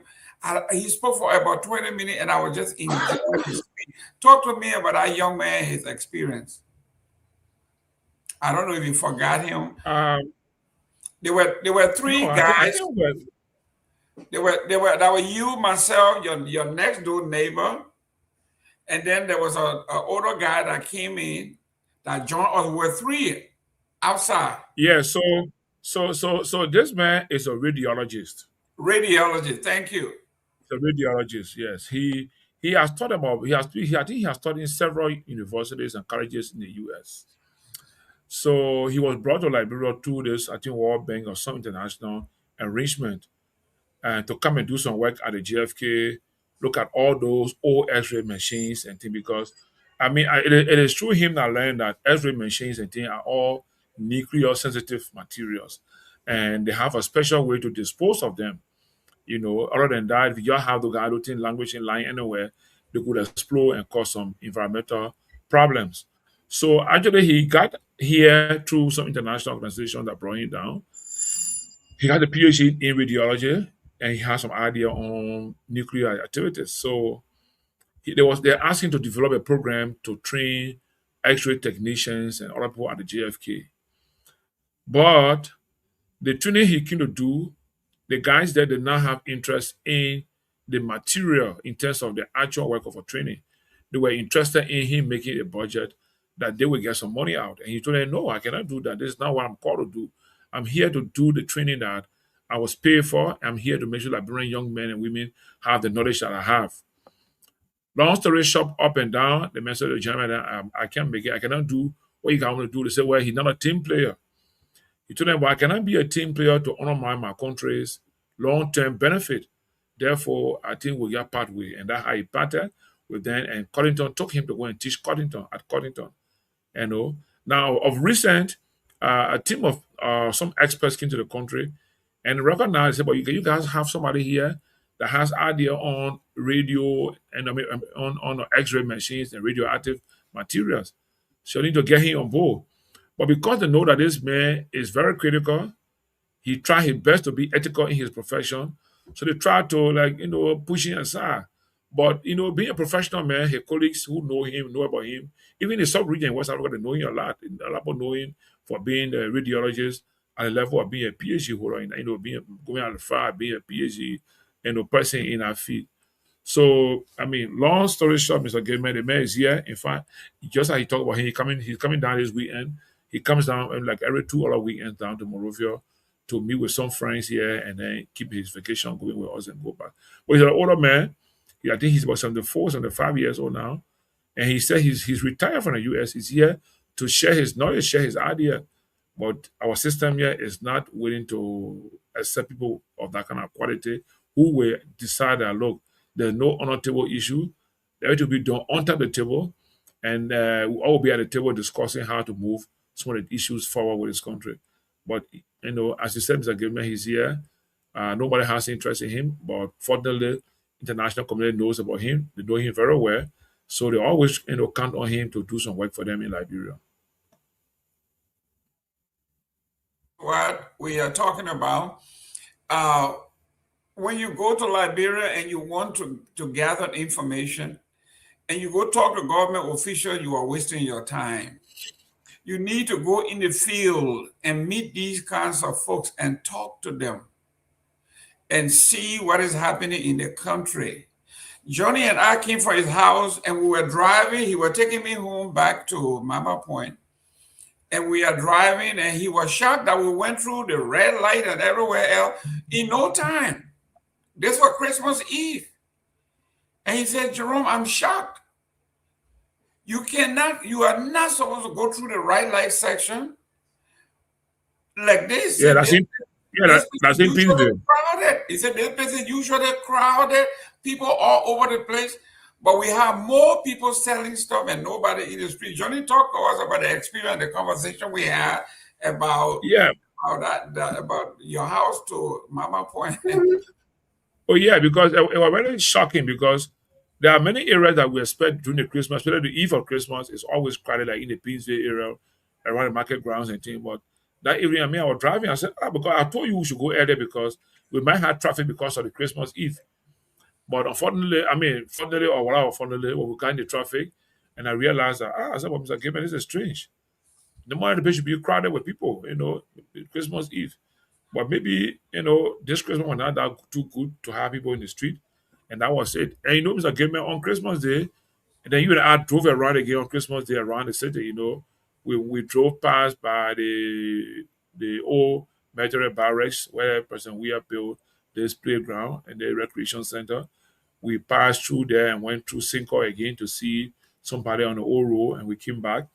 And I was telling you, I said, Mr. Gayman, if anybody said Mr. Weah did not do anything better, but as a sociologist, I think these 2 parks I see here are serving very good thing for Liberian people because years past, we always used to hear about missing children after the Christmas. The child went out, they have not seen the person in 3, 4, 5 days. Or none of these places are here.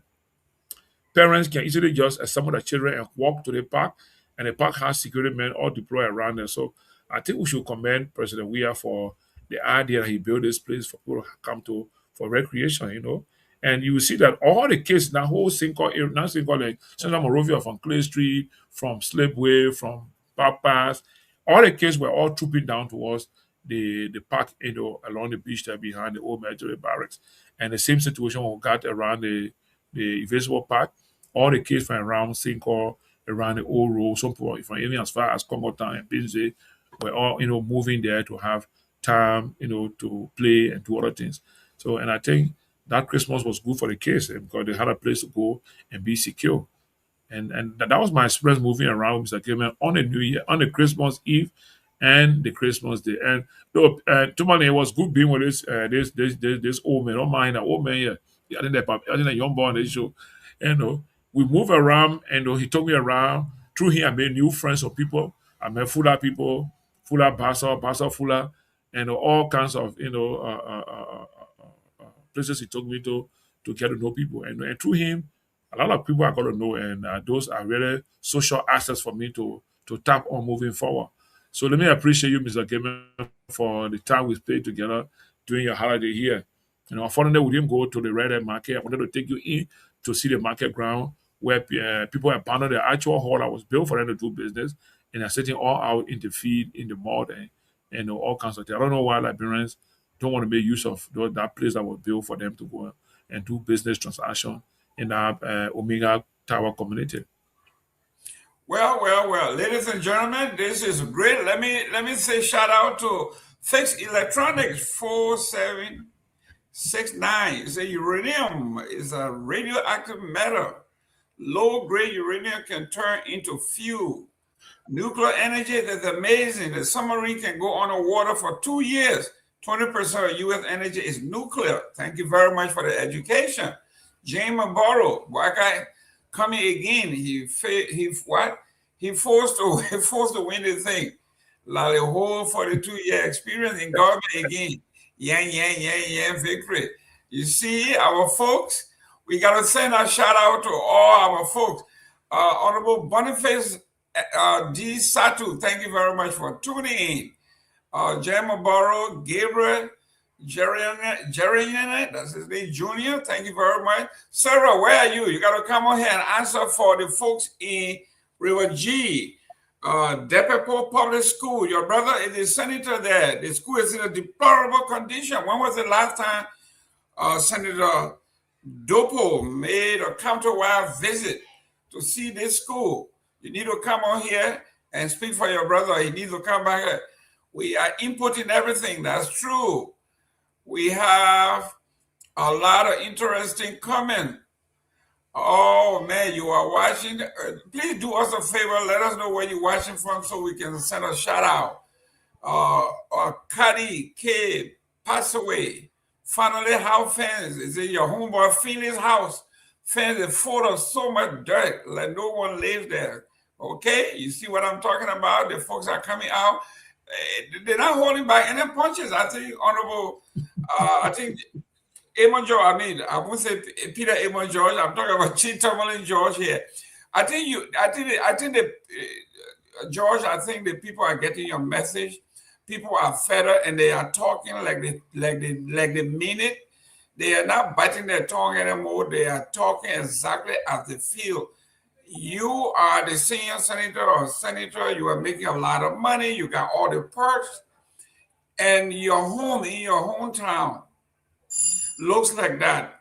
But your home in the Senate. Let me jump in here, Mr. Gilman. Let me jump in here.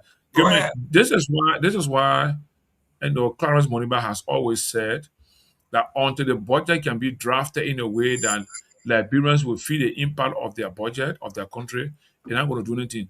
If we continue to keep this budget with 20% for the people and 80% for those in government, then we should forget it. We should never expect that those high schools in Liberia, especially as far as River G, Sano, Grand Cru, Myean, Babulu, those places that have been forgotten for many, many years, I'm telling you, they do not get anything new in the places because the budget will always be around those that are in power. the 100 plus person in the legislature, plus those in the executive, those senior ministers, deputy ministers, they don't head a public agency, public corporation, or local entity. They will take all the money and spend it on themselves. In 2025, you had 800 plus million. So now you're going to 1.2.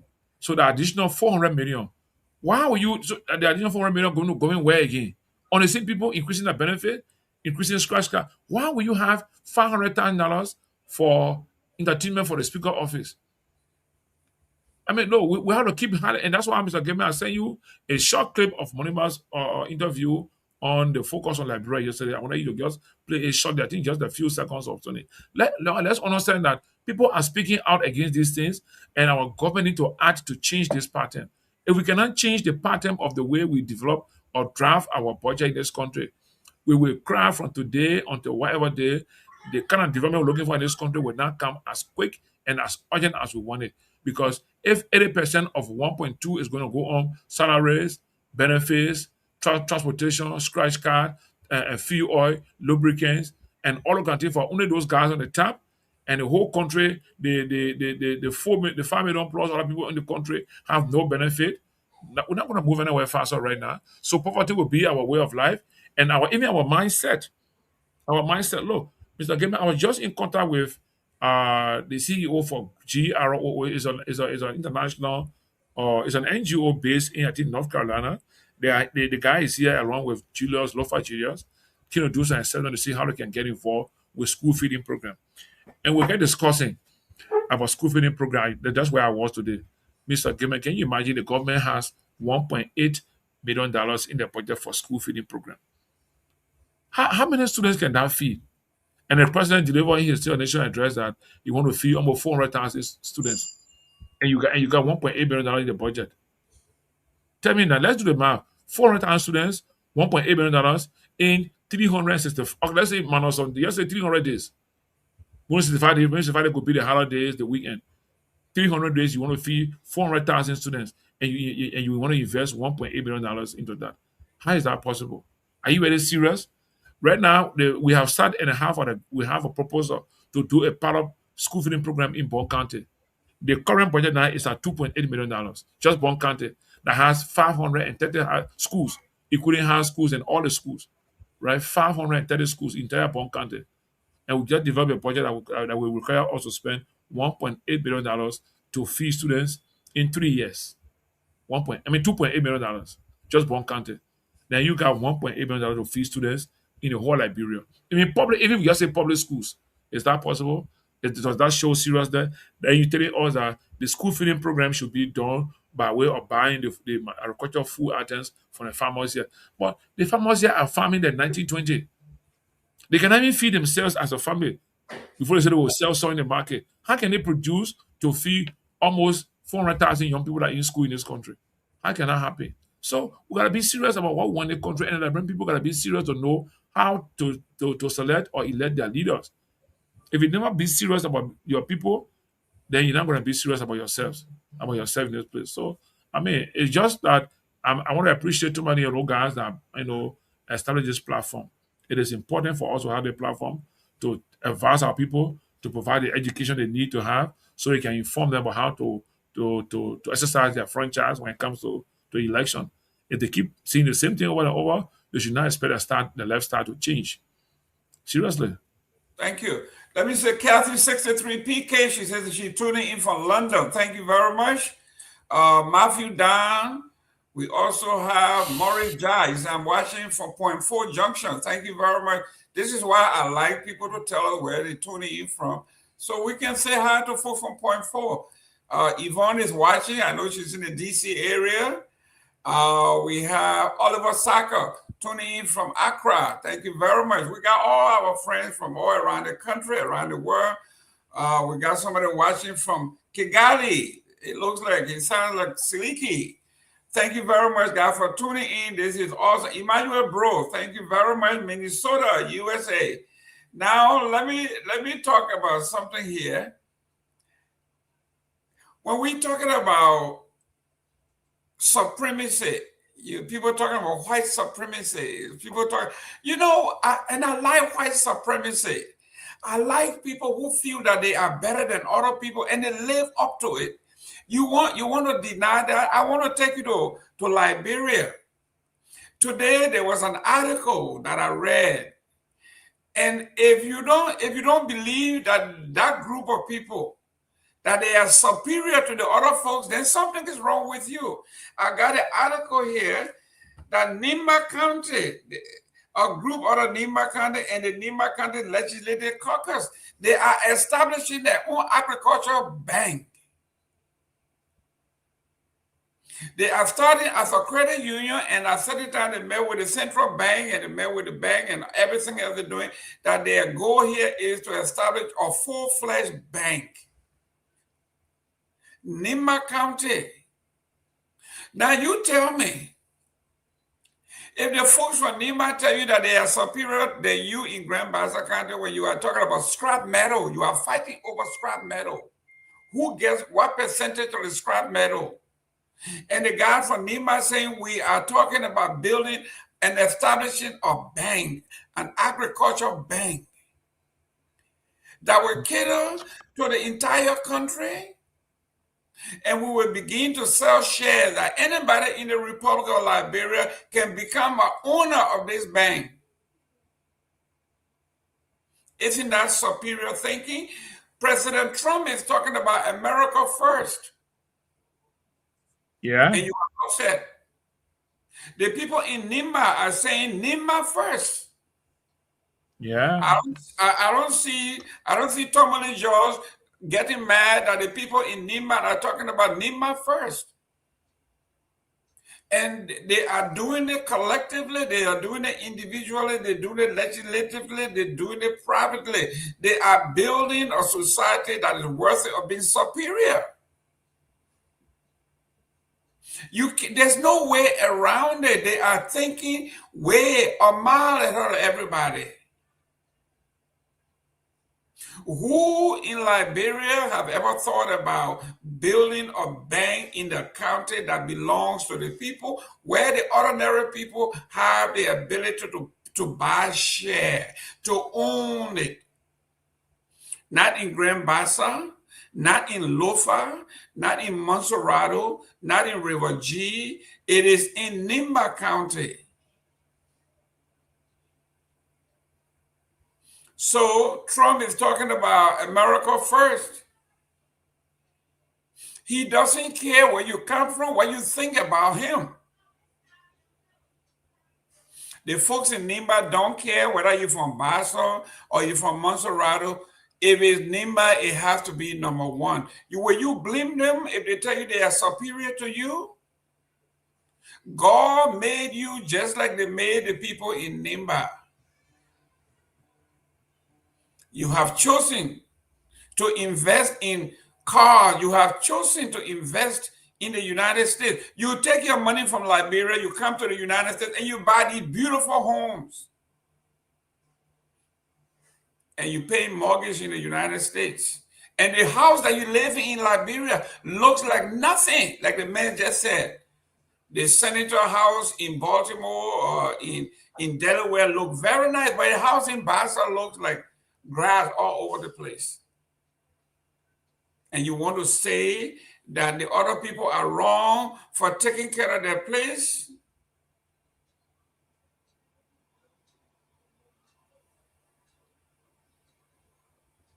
My people, I think Tomalin George is up to something here. It's our job to educate you, our people, and we have to do it. And at some point, like he's talking about, by 2028, we wouldn't want to be sitting here. We will be on the ground. We'll be putting our mouths where our money is. This message is going to resonate. We are going to see it everywhere, and we will give you the chance to see whether you are actually stupid or not. You can't blame anybody anymore. We are sick and tired of being sick and tired. 5 million people. There is no reason why we can't feed 5 million people, and we are importing pepper from Guinea. Johnny, this is your area. You were in the car. I won't call the gentleman's name, but he's from South Africa. He was saying, it is unbelievable that we are spending $200 million to subsidize rice to bring it to the country, and we are putting only $8 to $13 million in our own budget to make farm. Look, no, Mr. Gayman and Tomalin, all our partners in this country, all our international partners in this country, they know our problem. And we pretend as Liberians to not know our problems. And then we assume that they will help us to solve our problems. And that's how we develop our budget. We make budget and say, okay, our administration, even though they are important, we're going to 8 million because we depend on USAID or WFP or some other group. How can you depend on government to feed your children in your home? Yep. How would children ever respect you? How would they ever respect you as a parent or as mother and father in the home? That's typical of what we're doing with the country. That's what we're doing with this country. We are just destroying this country on a very fast speed. Because the more we keep ourselves hungry, keep our children hungry. Look, Mr. Gayman, yeah, this is what the guy said to us. I was working in Kakata, and this guy was brought as an expert from South Africa. He's an agricultural expert from South Africa. From the airport straight to Kakata, he didn't go Monrovia, and it was raining. When the guy arrived to the place, was sitting there in the Palawa hut at the camp guest house. And I don't know him, we just met, we got there together and having a conversation. The guy said, gentlemen, he said, guys, why are you guys hungry here? So I said, what do you mean? Who's hungry here? You know, we are from eating. He said, I don't know why you just come from eating. He said, I just drove from the airport here. And everywhere I see water, water, water, water, water. He said, I don't believe that this country had this much water and you are importing rice, you are importing eggs, you are importing, food that you can grow here and feed yourselves. That was almost like 5 or 6 years ago. You know, we had that thing in Kakata. The guy, they have brought him as an expert to help build a plant, a rubber processing plant for smallholder and the rubber farmers in the Myean area, somewhere around Kakata there. But he's an agriculture person. Just what he experienced from the airport from RIA to Kakata, and it was in the rain and he got there. He said, with such quantity of rain you got here and water you got here, and you guys are starving, that Bowman said, only a fool who live in water will die from thirst. And that's how we are experiencing here. This country should not be hungry. We should never be out of food. Our children should go to school filled, well nourished to learn and be tomorrow's leaders. But The children are interested in learning. They want to learn. In the morning, Mr. Gayman, you look around the neighborhood, see all the children on their bags and their back going to school. Or some are going to school hungry because the parents do not have the means to. I didn't give them a small meal at home. Like for me, when I was being raised in Lofa with my grandparents, I did not go to school hungry. Because, for example, my grandmother had many ways to send me to school with food, right? She didn't give me cash. But we made honey with rice. No, the country rice, Mr. Gayman, if you soak that rice in the water, it gets soft. You beat that rice and stir it with honey very nicely. You made for the day. Honey and that thing, you made for the day.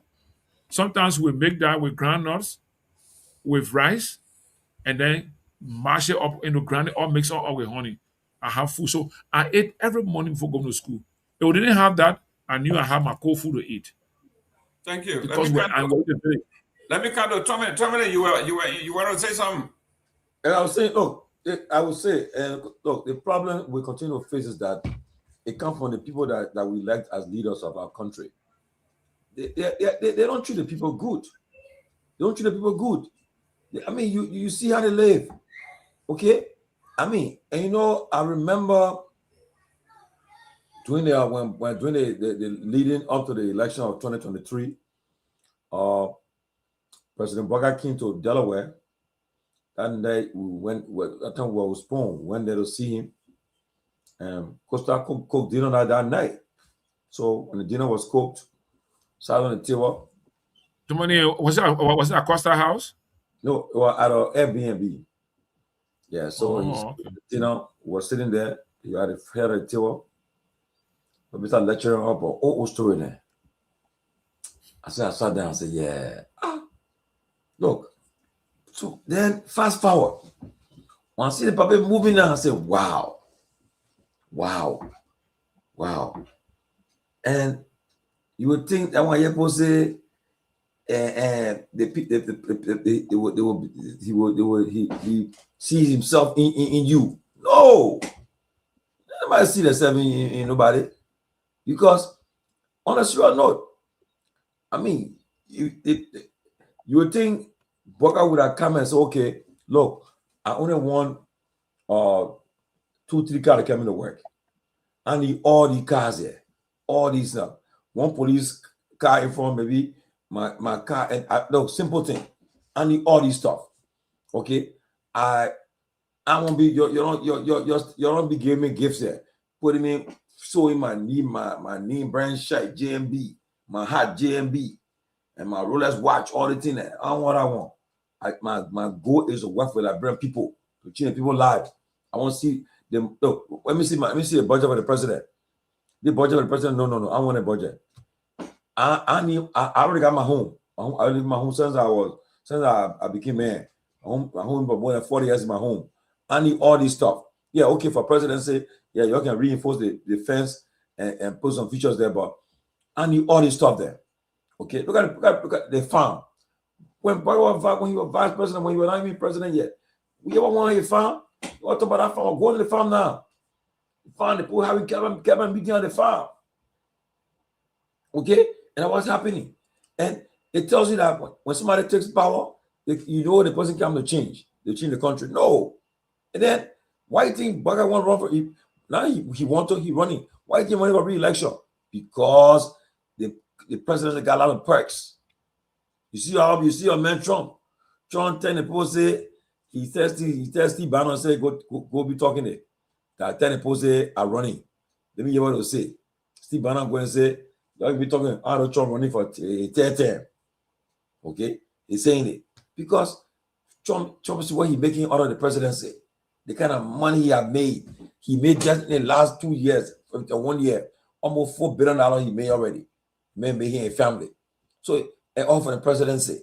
So he comes to Africa to Liberia. Look, it's so look, you imagine everything boils to you. When anybody comes to the country, billionaire comes to the country, they meet the president. Okay? They go to the president work for a house on Monday. So the public house on Monday. I've been to the house before. Went to the house before. Yeah. We visited the house before. And the has been reinforced. It's different. Yeah, been different. Okay. So Mr. Gayman, Mr. Johnny, look, all we need to do on a continuously to encourage our people. Say, look, you have the power to change your situation. You weren't born to live in poverty. No. Reject that. Say no. What you can do, your vote. People kind of use the gate and rest and think that, yeah, about they ask about the person been in a position. What different have they done to my life? No. Okay? They're telling you. I mean, we all want development in the country, but my thing is that the bulk of the money should be spent on the people, they impact their lives. But the people still living suffering. I mean, you're a good at all Ben like bro recent time. You seen it for yourself. Look, you just might say, I'll give you $10 tomorrow. So no more that person to your door. Person to your door. I mean, everybody, I don't know how to be mean to people. I don't know how to do it. Not at all. Let me introduce a new topic. I'm looking for the card. And I'm speaking from a position of strength because I was there. And I'm saying this, and I want you to listen, Johnny. And Tomalin, I want you to listen, and I want the audience to listen. I met with the Lebanese community in the presence of some diplomats, and I'm looking for the gentleman's card. He owns a very sophisticated garage in Liberia. He services all the foreign cars in the country. And they introduced him to me. We sat down, we were talking. He brought some coffee, we were drinking and talking. After about 30, 45 minutes in the conversation turned real. And I told him, I said, it looks like your entire warehouse has all foreign employees other than the security and the maintenance crew. He said, yes. He said, you observed that? I said, yes. He said, all of these folks that we have here, said they are all international. He said, they are costing me an arm and a leg. So you, Jerome Gayman, go out there and bring me the mechanics in Liberia that are trained on these machines that can do the work. I wouldn't have to pay $3,000 for work permit. I won't have to pay $5,000 to bring these guys here. I don't have to house them here. Then I don't have to pay expenses to go and see their family twice a year. So it is draining on our budget. But that's what we have to do because we don't have the manpower. And then when you recruit the local manpower and you train them, then within a year after the training, they leave. So all your expenditure, all your investment goes in vain. There is no loyalty. And he just kept talking and talking. And I said, what's about the capital flight though? How much do you make from this and where's the money? He looked me in the face and said, of course I'll take the money out of the country.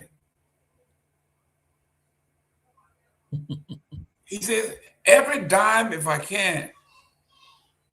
He said, this is the most racist country that we have ever dealt with.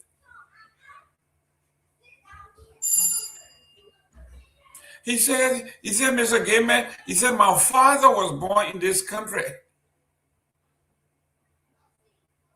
This country, he said, the United States has a green card system or permanent residence system where you can get permanent residency, you can do everything except vote.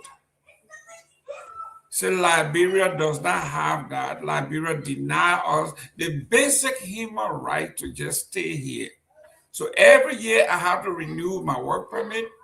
I have to renew my resident permit.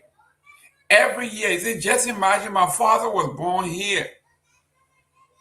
He's been doing that since 1961. He said, what incentive do I have? I can't own land. I can't do any major investment. So he is saying Liberia is losing. He said, just imagine this particular industry that I have here. If the Liberian government allows me to buy my land and build my facility as I need, I will build a big factory here that will hire more folks. He said, but this place that I'm leasing here, I'm leasing it from someone. If I want to build something, I have to build it in the name of someone. So whatever I generate in this country, he said, as much as I love Liberia, not a dime of my money will stay here. I'm taking it out of here. Who's that? The Lebanese community that I met behind closed doors. They are telling me, they are talking to me like people are just vomiting, right? They are tired of the policy. It is racist. It is terrible. And Liberia is losing. He said we make a lot of money, but we're taking it out of here because there is no incentive. I'm not incentivized to keep my money here. I can't invest. I can't build. I don't even, it's in Liberia doesn't even have a permanent resident system. Every year I have to renew my residency, I have to renew my work permit. Every year I have to do this, and my father been doing this since he was here. But Mr. Gayman, the guy is not, he's not lying. Ask Kolasco. Kolasco and I met this man, Jetty. And Jetty told us, he said, Liberia is a racist country. Your constitution is racist. And that's true. The man said, how can I'm a man investing millions of dollars in Liberia. But still, he's not allowed to take citizens to be a citizen. Not even permanent resident. They don't have the system. He married a girl, a Liberian woman. He got Liberian children. Okay, the man took me. The man, what he doing? Every day, 7 days a week, that man feed over 2,000 people right behind in Vietnam. I was there. I went to see live. They said get there, facing the food, and I just empty food, chicken, fish in the food. He feed them every day, 2 times a day, in the morning and in the evening. Himself. Then besides that, the whaler, the rubber company, that where they have what company? BF Gurish. No, Salala Rubber. Oh, Salala Rubber, okay. In Wheeler now. He runs it. I went there. He took me all around the place. And the poor invested there. The poor invested with millions of dollars. But guess what? Like you said, he's taking the money out of the country because they're not allowed to be citizens. President Weah, to his credit, when he took over, he said our constitution, he said he was clear, he said our constitution is racist.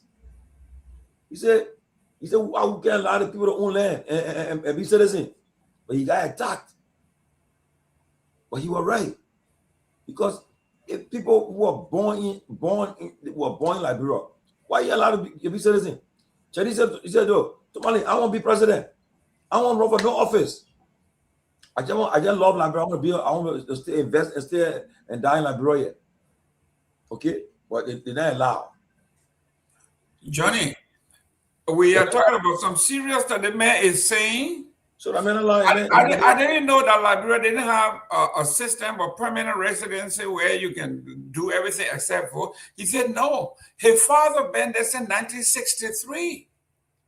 And every year, he has to renew his residency, has to renew his work permit. I mean, I didn't know it was that bad. So he said, why should I keep my money here? Why should I invest here? We make our money, we take it out of the country. So it is Liberia that is losing. Mr. Gayman, that's not a fair judgment. Okay, you are in the U.S. Liberians and other nationals that are in the U.S., they have all the facilities. Are they not investing back home? Are you not building here? Johnny. So listen, Mr. Gayman, tell something. Even you don't, I agree that our system does not allow people of non-Negro descent to be citizens of the country, right? But what's about permanent residency? Come in.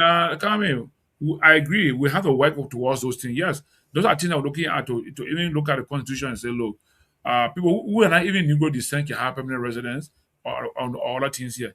But you cannot tell me because you are not a citizen or don't have permanent residence, that is why you're not investing here. But why should you're not allowed to buy land, you're not allowed to do anything. So how will you invest? But look, I will not call me because there's a sister who dearly, I respect this sister good. But she's telling me, my Basel sister, telling me that the people might go. If you go, they can only be resident in the country. Hey, sister, I disappointed you. No, but wait, too many away. Too many, okay. Let's go. Okay, wait, let's go. Where are you from? Where? Are you from India? Yeah. Okay, let's look at how many. He's from India. So let's compare Liberia to India. What is their citizen relationship when it comes to non-Indians? What that have to do with our? Okay, so now wait a minute, gentlemen. Wait a minute. It's a developed country. We can't compare that. Where develop India? A developed country? Where will you put India? India is a tier 1 country. Where will you what? India is a tier 1 country. Yes, I can confirm. Johnny. But let's do the research. Johnny, India has to the highest level too. India is one of the most, when you say advanced country, technologically, academically, scientifically. You name it. Officially, when they go for medical checkup, India, what are you going for? Yeah, man, listen. Wait, I want to ask you. Don't people go for checkup in Nigeria, in Ghana? Ghana developed country? Stop comparing Liberia. But listen, Tomalin. Let's go back to this. Let's go back. Gentlemen, listen. Let's come back to this issue. Yeah, no, it will go somewhere. It will go somewhere just because of our governance system. Listen, Tomalin. One Indian man cannot come and tell you because he's doing robot business here. He said he's even defrauding us of some revenues. You understand? Look, Johnny. Let me end my statement now. 1 minute. I just Google here, is India a third world country? Said no, India is not a third world country by modern definition. It is considered a large developing economy. That's it. India is not a third world country. These people are competing at a level that it is out of this world. Look at the GDP, look at the academic, look at everything. Yes, the population of 1.5 billion is a lot, but these people have... That is their problem. That is their problem, my brother. That is their problem right there. Their population is their problem. Their population is their problem. That is their problem. So compare it. Listen now, wait. If you say they are a growing economy or developing country, good, I agree with that. Growing economy, but they are not a developed country. But that's India is not a developed country. No, they are not. Listen, Mr. Gayman, the developed countries are European countries and the US. Nothing more than that. Even China is not a developed country. China is a developing country. Go do it, but they get told you it's a developing country. Those countries are not developed. Because listen, what is the per capita of India? India has the world's fifth largest economy. I agree, man. I agree with that. I'm just telling you. Why you want to? Mr. Gayman, define development. What development is? You support the other people that say they should leave? Mr. Gayman, India is not a developed country. I will agree that India is a growing economy, growing developed country. Look, listen to me. The USA is a developed country. The whole of Europe, they are all developed country. They are fully economically, financially independent. Right? Let's go back to Liberia. Come back to your man Jetty business. Jetty is here. I agree. They are here doing business here. Okay, say we are so racist, then why are they pulling in here? Every other day, there's new Indians to open in this country. Right? So the point is this. All we do here in the country, listen, gentlemen, all we do in this country is make sure our governance system works to celebrate people. We can even compete with them doing the business they're doing. You see what I'm saying? Why? How much are they doing here so much different that we can do? Okay. We can do that's it. That raw farm wise, we can do robot farm, right? Let me welcome. You got a store by me here. There's a store by me here. What do? Open your bistro and sell liquor and tea. What they actually doing here that we can do? No, our government is the reason why Liberians are poor. The reason why the Indian making all the big move on our government system. They don't treat us. That's why we are doing this. And we can be better than India. We are far better than India in terms of our population wise. And if we have a serious country, serious government, we can do better than India. Johnny, thank you very much. That's why we are looking at Indians as somebody special. What do they have that we can do for ourselves? Welcome to the show. Thank you, Mr. Gayman. It's good to be with you all, and thank you very much for all you've done so far. I've been following part of the show whenever I could, but it's good to be back. And I disagree with Johnny. India is not look, historically, there were two worlds, the US and the Eastern Bloc, the Western Bloc and the Eastern Bloc. The Western Bloc, headed by the US, and then the Eastern Bloc headed by the USSR, United Soviet Socialist Republic. If you were not aligned with any of those two, you were a third world country. It's one of these days that third world means, you're not that rich. But India is not a third world country. It's not considered a developing country. It is not. There are things that India is doing, Johnny, that we're not even. How are we better than India? Explain that to me. India is talking about sending men to the moon now. Listen. We got? Victor, listen. Maybe I may have just spoken so fast now that we are better than India. But what I'm just saying to you, we have the opportunity as a country. Without correction, I take my challenge back. Yeah, listen, right? But what I want to make to you here is that Liberia, as a country, what we have, it's just that our governance system have made us to look like beggar in our own country. Like you can have an Indian man can tell you, I want to be citizen that I can build Liberia. What is that? Look, let our system improve here, and then Liberians have money to go take from the bank and invest in this country. See what Indian man can invest here. How are they doing so much? All they doing here is just stores. Listen to me, right? Listen, gentlemen. Wait, no. Give me chance more. No, give me chance more. These guys come here. They have their industries in India. They use this place as a market ground, right? Fine, I agree with that. So what we do here is, look, let our government in this country, Liberia, open our employment such that our citizens here who are interested in investing can do some things here, right? Let's go back 40 years ago. How many persons left when they go to India to go to school or to go learn and to go for medical work? Our JFK was doing well for people here. So our government is reason why all that come here to do anything to us. So if we can improve our services here, improve our education system, improve our health system, road and other infrastructure, do not make it. So if Indian men only can build here because he wants citizenship, that's a different issue, right? That's a different issue. But my point I'm making here is all of you there, you are in the US. You are from Liberia. There are other nationals in the US, right? They have all the things they got. They got work permit, they got citizenship, they got all of that. They are still bidding back home. Go to Ghana. See how many Ghanaians in the US bidding back home. Yeah, So I'm but- just saying, this man is in Liberia. He building here. He won't be. He won't be. He can build. He ain't got to own land for it. He can say you can lease land, you can rent land, and still build. You won't build. But listen, do you know in the United States, you don't need to be a citizen to own land to buy property? You know that anybody can buy because the country knows you cannot take the building from here. You can't take the land. You can't. They want you to invest your money. That's the objective. So they tell you can come out here and do that. In Liberia, the Lebanese is telling you, we are not allowed to buy land. We are not allowed to. There's no permanent residency in this country. So since my father, man, since Is that why they cannot lease land and build places here? They can't lease the land and build. Why should they lease They land? can't lease the land. Why So should they they can't lease lease the land land? build. Why should So what's the big deal now? Why can't lease the land build? Victor, And you so see they live there Johnny, forever. Why not lease the land build? Victor, I met with Yes. the Lebanese community, and the conversation was why the money. I'll talk about capital flight. Don't And mind the, that, gentleman, man. and the gentleman was very upfront. This Jerome, my father, Ben Sanvee, 1963. He has never had a permanent residency. Every year he renewed his visa, he renewed his permit, and he renewed his work permit. He never had any chance to be a permanent resident of this place.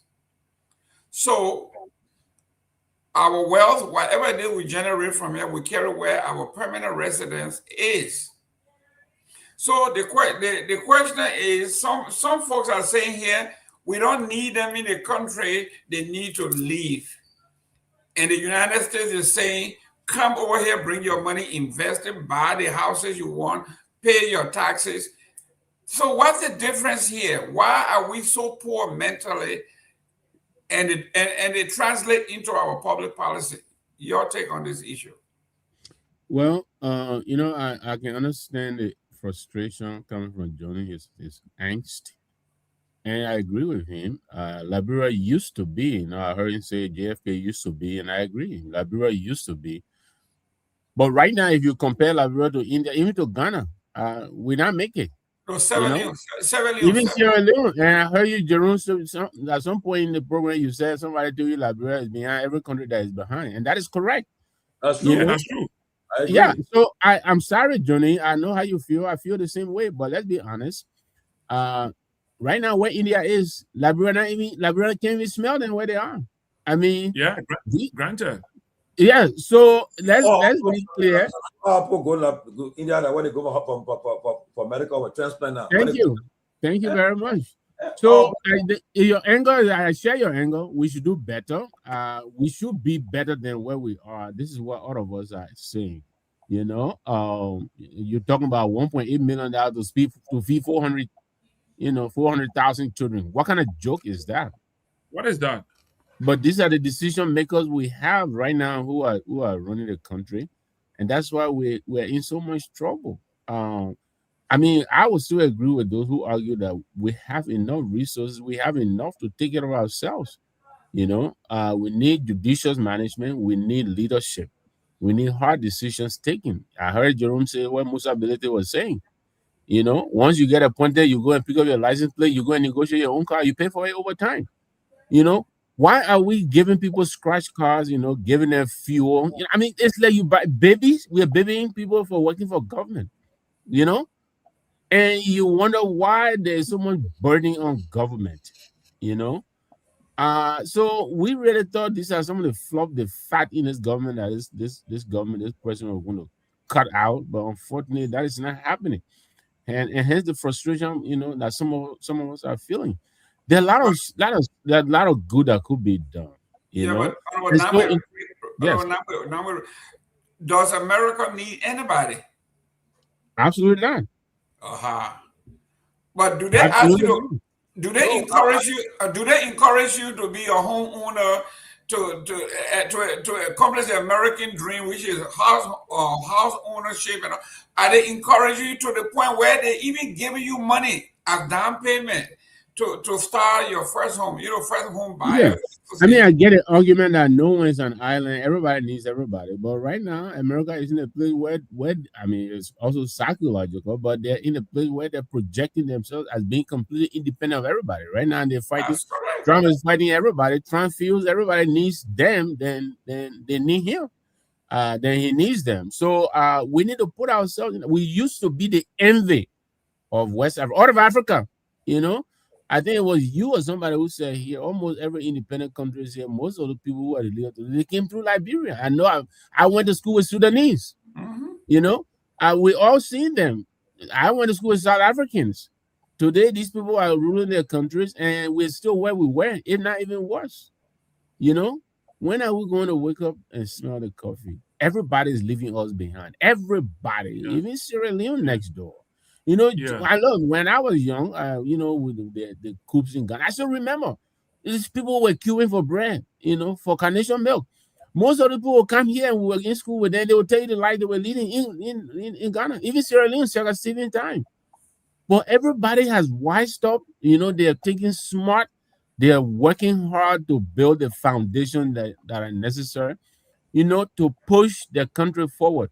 We keep digging ourselves in, you know. Every day will come with some dumb decision that will cost us more money than build a country. You know, this is the problem we have. We need the courage. We need the leadership to lead us. We haven't found that. We haven't found that yet. I mean, you said here, I think out of the budget, every dollar, 80% or 80% goes to recurring expenditure. I think that's even generous. Because the budget, I think they give only 12%. Yeah. You know? I mean, what can we do? You have over $900 million of the $1.2 billion going to Jolly Jolly. Practically, I can say. Exactly. You know, it's going to that's why Johnny, talk to me. During, I think it was 2020 or 2022, Seleke Kromah said he was going to Ghana to buy the house because there were all the government officials are buying homes. Okay?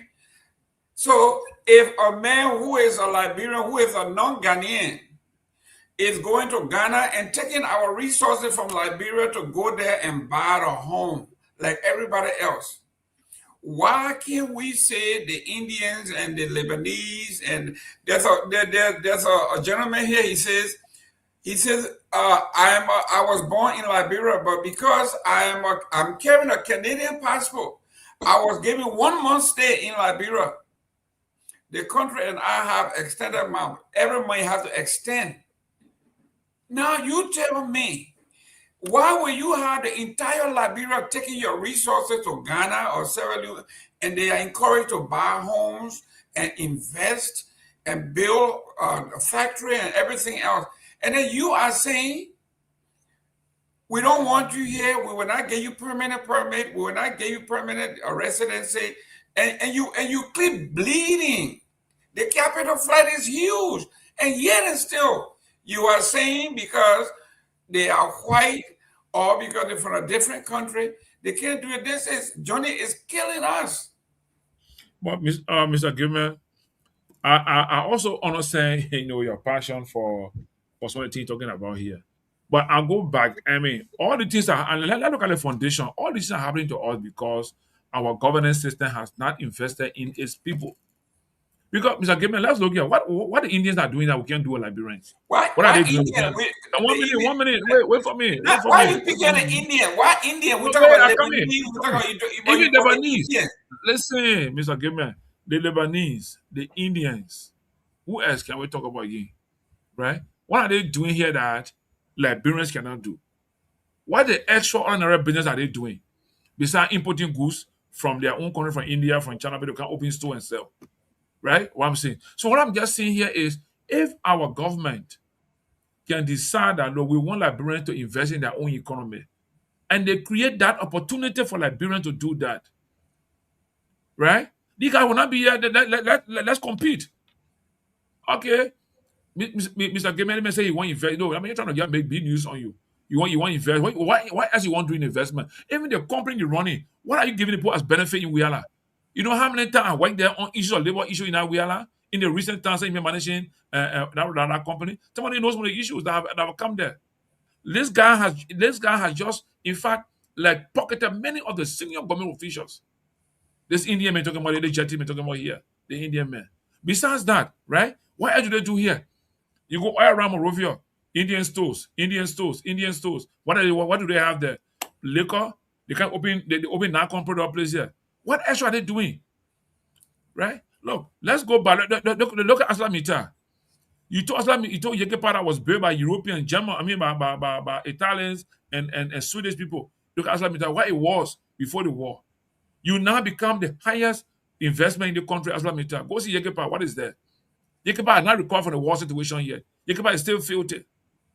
All they're doing there is just take the oil out of that place and bring it back. Take it out of here and go out. That's what they own. Everybody ready to come. Listen now, no. You talk about bad politics, man. Don't blame the people. Fine. Then we come back to what you're saying. These guys are saying that because our system has not given us the opportunity to grow economically in our own country. But they're not doing anything extra that we can't do as Liberians. They can't do anything extra. We can't do. So, let's try our best now, all of us here, to ensure that whoever succeeds President Boakai in 2029 must begin to make those changes in our national development agenda through our national budget. Let's see if you put money in the bank and say, look, Liberians form a cooperative, come a business plan, you can take 2 million, you can take 3 million, you can take this to invest in your country. See what Indian people will stay here. When by the time they see you competing with them to the level that they can't make the profit they're making, and they give it, and they will begin to hold cash in our hand in this country and take control of the government system. The America is a land of immigrants. The immigrants built this country. Be frank, people that came in, people can own the property, they live here, they own citizenship here because that's what made the country great. If we continue, why is in Ghana? Ghana and I allowing people to take citizenship in there. Well, they say too many, but America, they're not enough citizens for getting business. America investing in people. They're not fear for America them. America invested, and they are still investing in business. So, because your government failed to do so, you deprive them. You have a racist law on our books against the Indians and the Lebanese. Oh, let's leave the racist law company. I'm just saying, listen, let's leave the racist law company, right? The point I'm making here is when I get to the house, I will put that bill on the floor.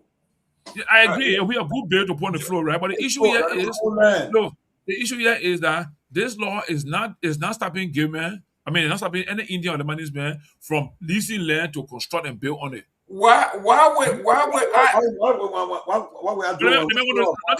you can live here as long as you want to live here.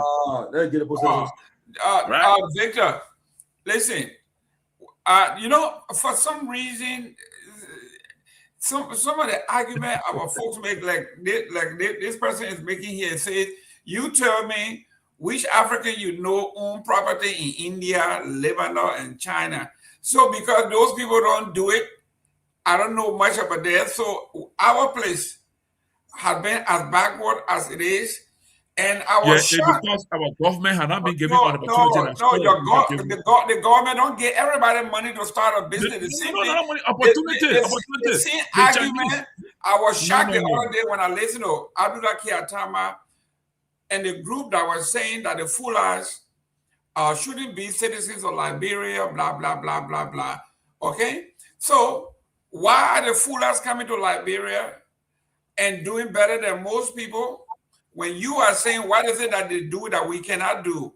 Why is it that the Fullers come to Liberia in no time and they are doing better than most people are? Why? And then people are now saying they shouldn't be citizens. Are the Fullers telling you that because you're not citizens, that they're not building houses to live in here? Listen, you are telling... No, Mr. Gayman, listen to me. Are the Fullers telling you that so they can't build houses to live in here? Let's talk about those things that we have control. Let's talk about those things. See what the Fullers are doing. Let's talk about those things we have control over, right? They are building here. If Indians are not allowed to own property in India, at least I should be allowed to own property in Liberia, which is my country, right? Okay. So look, my son has a friend he does a little business with in Ghana. right? Before we ran into the guy, very simple, ordinary guy. He put together a business proposal. He walked to the bank. He got $40,000 loan from the bank, and with that, he bought himself a fleet of small little taxis, and he's running the business. He's paying them back.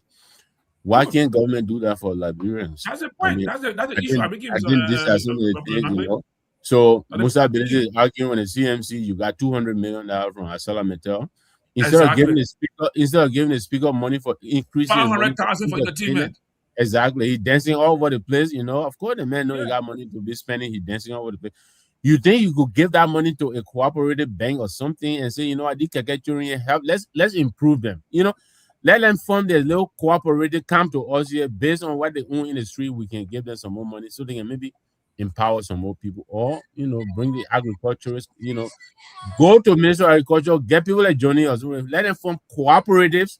They blend together. Each cooperative will get maybe $100,000. Okay, so they can go and improve their little farm and make bigger farm, feed themselves and sell some. That is you're talking about the macroeconomic here. We're talking about a billionaire that wants to come and build factories that will employ thousands of folks, and you are denying him the opportunity to do so because the colors of his skin. If I were to pull that bill, Down the story there. Down the story. But what is it? You said that Indians we are not stopping him from doing his business. You said Indian should not be given citizenship, or Lebanese should no not be lawyer given says that. No law in the country says that you gotta be citizen before you can invest or you do business in Liberia. No law says that. You know what I'm saying? Johnny, and if you want me to leave my land, if America told me I couldn't build a house here, I couldn't own land here, I couldn't do that, I have to lease. Invest my money? Mr. Gayman, America has grown over the last 200 years from different stages. There were days in America that the man of your color could not own anything in America. They have passed that stage now because they have developed, they have set a system now that is acceptable to everybody. So Liberia is growing also. What we say to you, our country should just do business to make sure that citizens are empowered to do business and take charge of their own economy. Then we discuss the rest of it. You cannot do those two things at the same time. You can't run and chew gum at the same time. You're going to wait until you are 204 years old. You are not too younger than the United States. United States 250 years. You are 204 years old. Yeah. Okay. So we can't say no where we are. So what I'm saying, you can do both. We can get a huge sum of money from true taxes if you gave the Lebanese man the chance to not take his money. This man does not need citizenship to invest. That's the point. To build his factory in Liberia. This man he don't need citizenship for that. I wouldn't invest in a country that tells me I can't own the land. I have to lease it from somebody. I'm not going to do it. You cannot do it, but you want to. But they are here doing it. They are leasing the land. They are leasing a building and doing business. The leasing building. They pay as minimum as they can, and they take the money out of the country.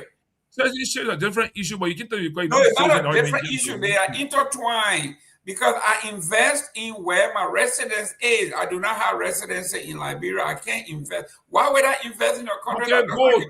Listen, you know what?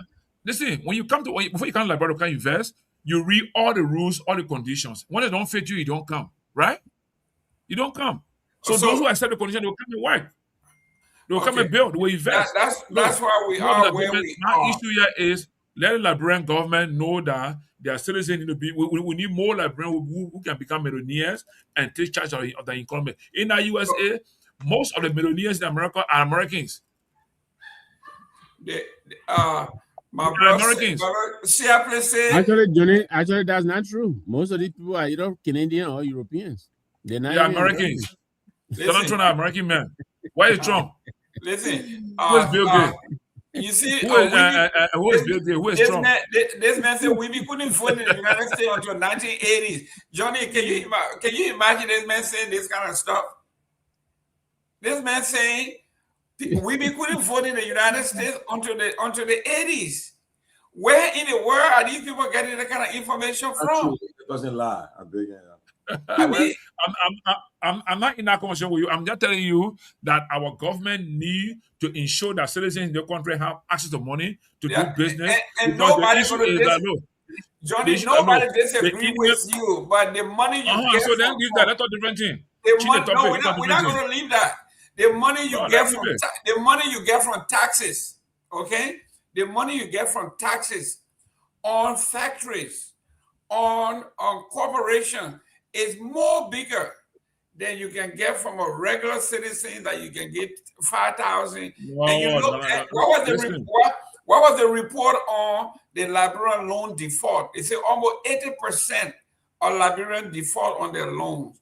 So if you are depending on only Liberians to bring in to generate income, you will be losing. This is why we are saying open the market. You Tomalin and Victor Nagbe, Mr. Nagbe, you can fund a business, you can invest here and do exactly what the Indian guys are doing here. No. All the Lebanese guys are doing. And not easy at that. Jerome will tell you. It's easy. It's easy. You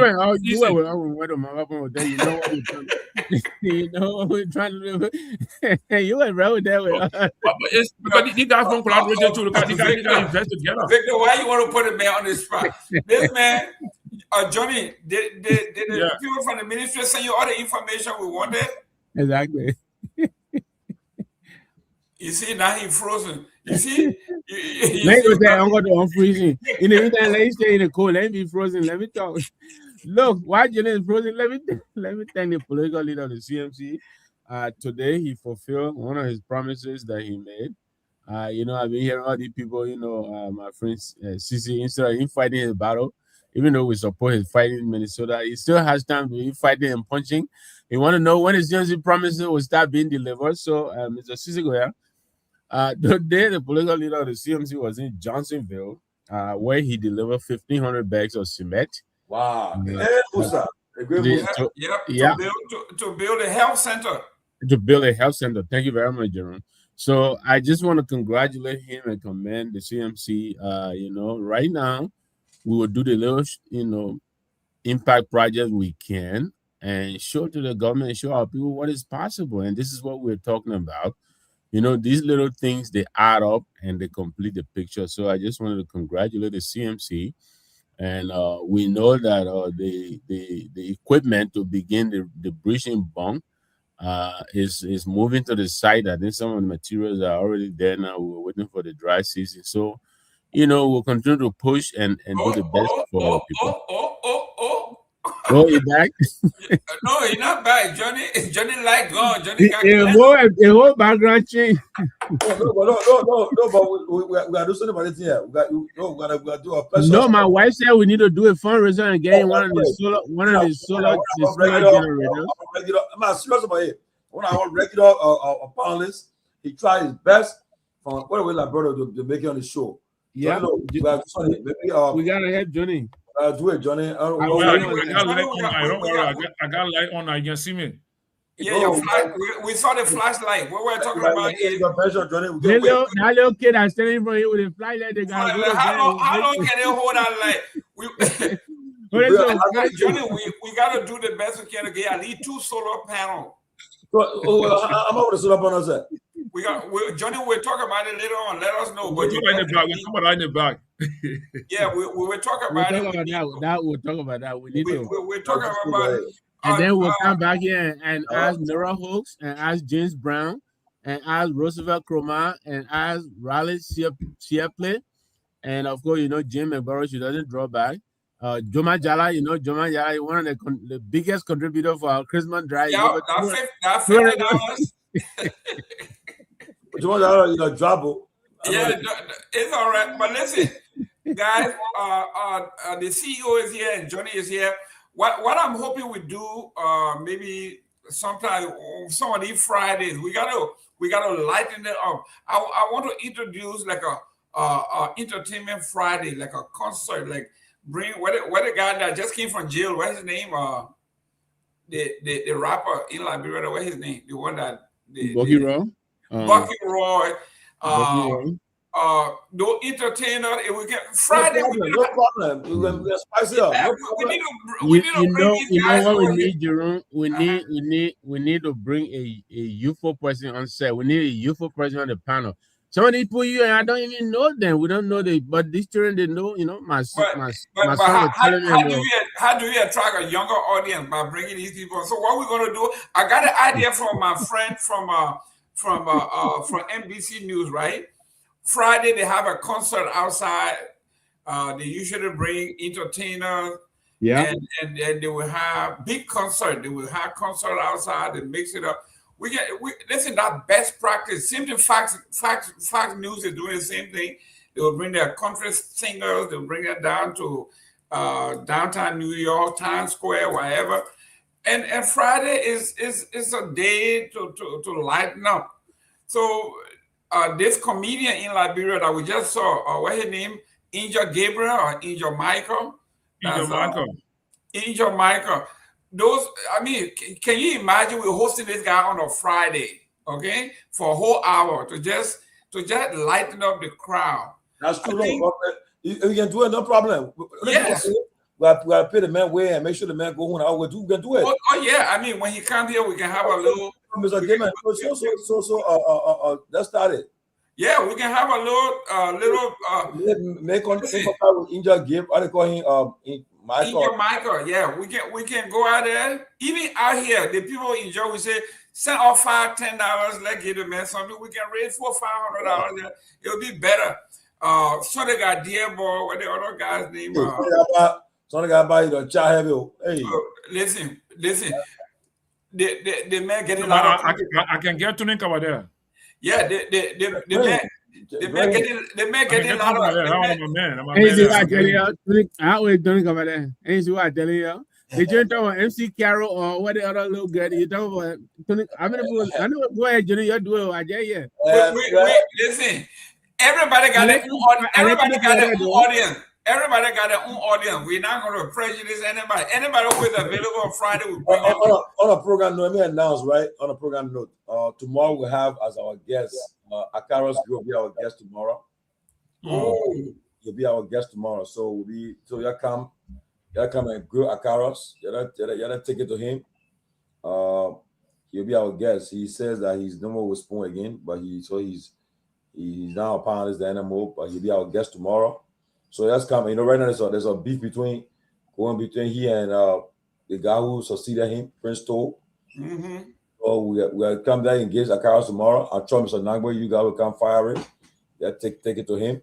And then on Monday, the political leader of the Moluba will be here on Monday. I will be here. So we'll have the Moluba will be here. So let's see. We can bring other guests. I agree, Mr. Gayman.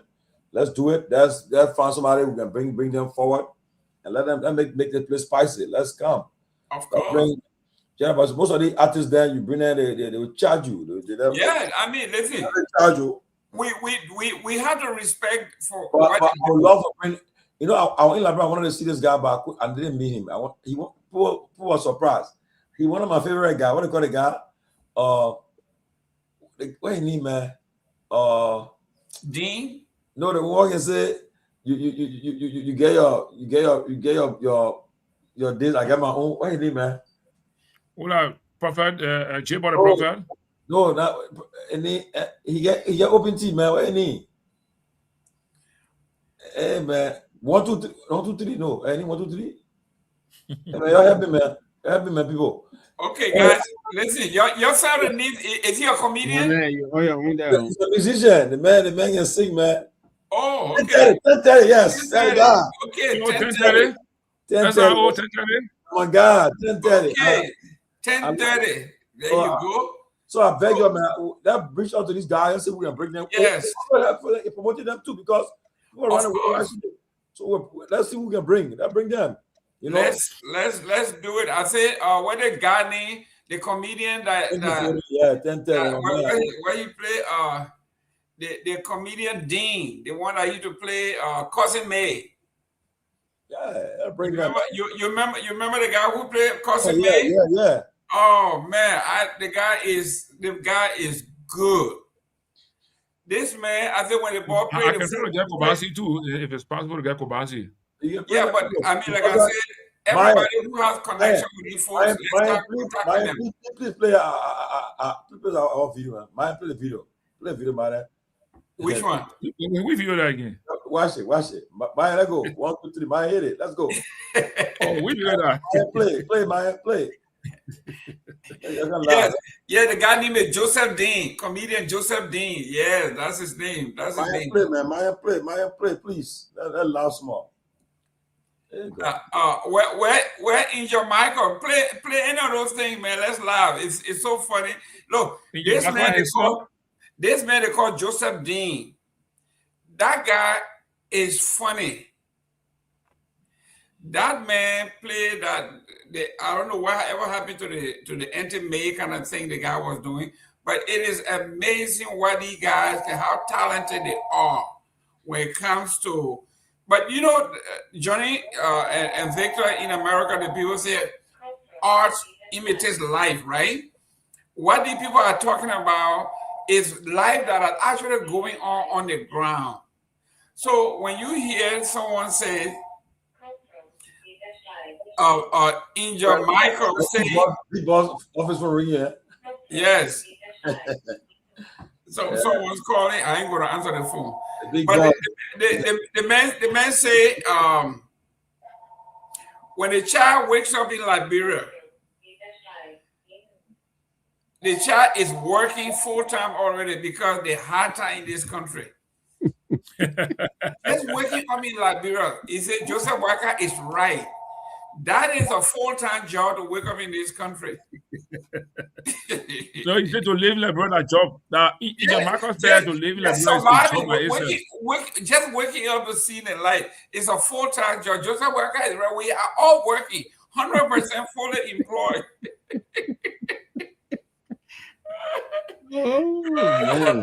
Hey guys, where's Myean? Is Myean sleeping? What time is it? Okay, it's after 12 there, I understand. But Myean, you gotta play our tape before you go to sleep. I play that thing. Let laugh small, man. Let laugh small. But guys. Oh Lord. Yeah, but so I beg you, man. I reach out to these artists. Let's see who we can bring here. Yeah. We'll have some fun. Then they come here.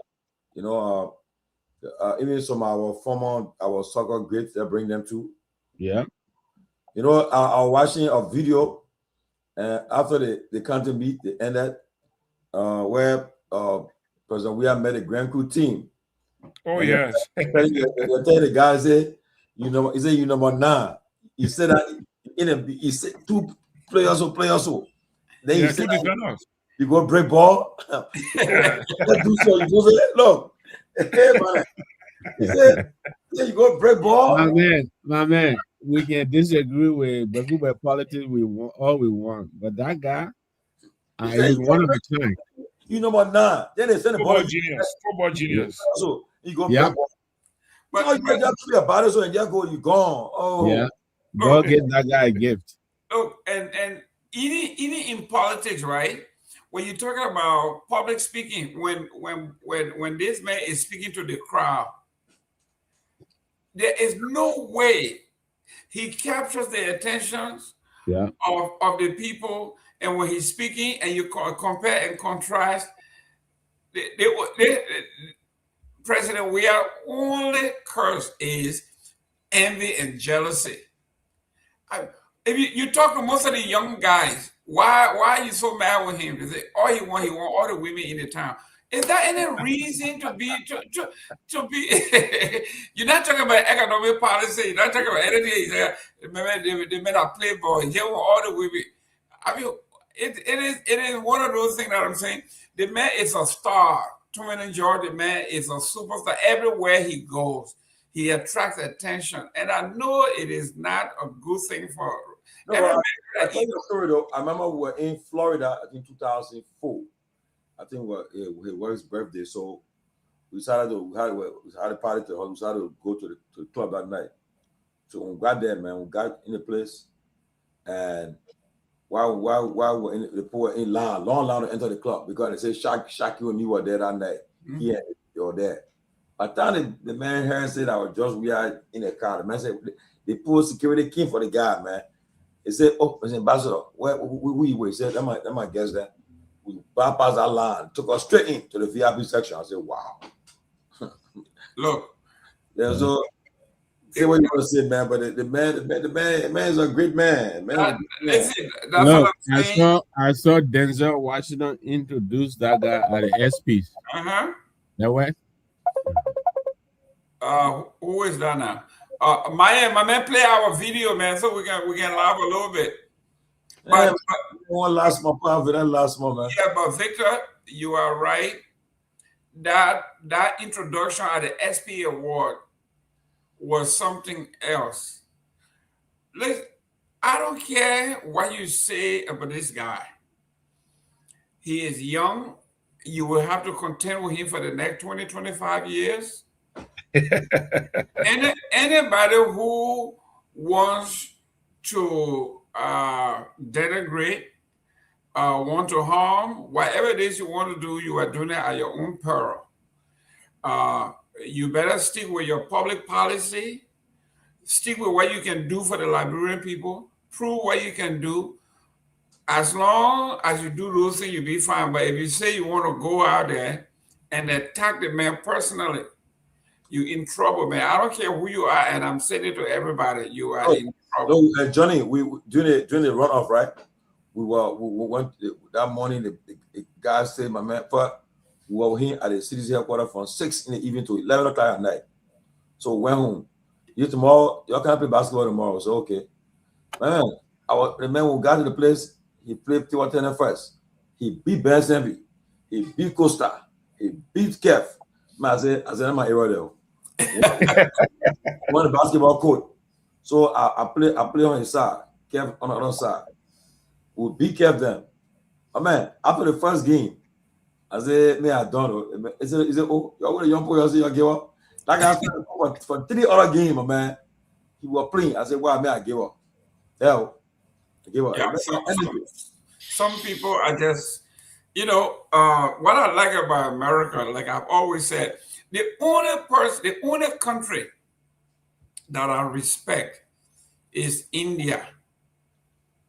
No, Johnny said the portion gets in our country. India and China. No, I'm just saying we should work and be with them. Johnny, the Chinese. I person make it open. You get clean citizenship in our country. You can do it. Johnny, the Chinese man say we can't beat America. So what we're gonna do? We're gonna do it the way they did it. We will send our best and our brothers to the Harvards, the MITs of the world. We will learn from them, and then we will take that knowledge and compete with them and know where they are. 50 years ago, China, like you say, was a third world country. 50 years ago. And know what they have done. They have flooded our universities. They have flooded all our technical schools. And now they are competing with us with the second largest. There you go.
I thought the friendship was tough.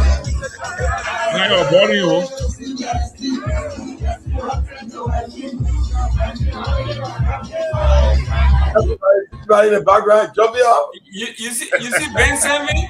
Ben Sanvee singing.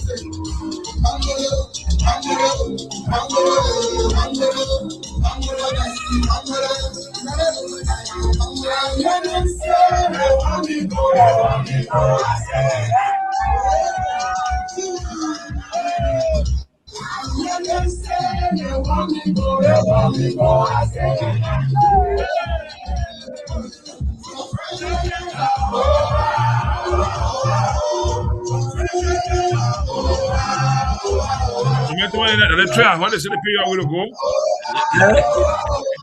The trail, I heard say the ball, you think you go on the trip.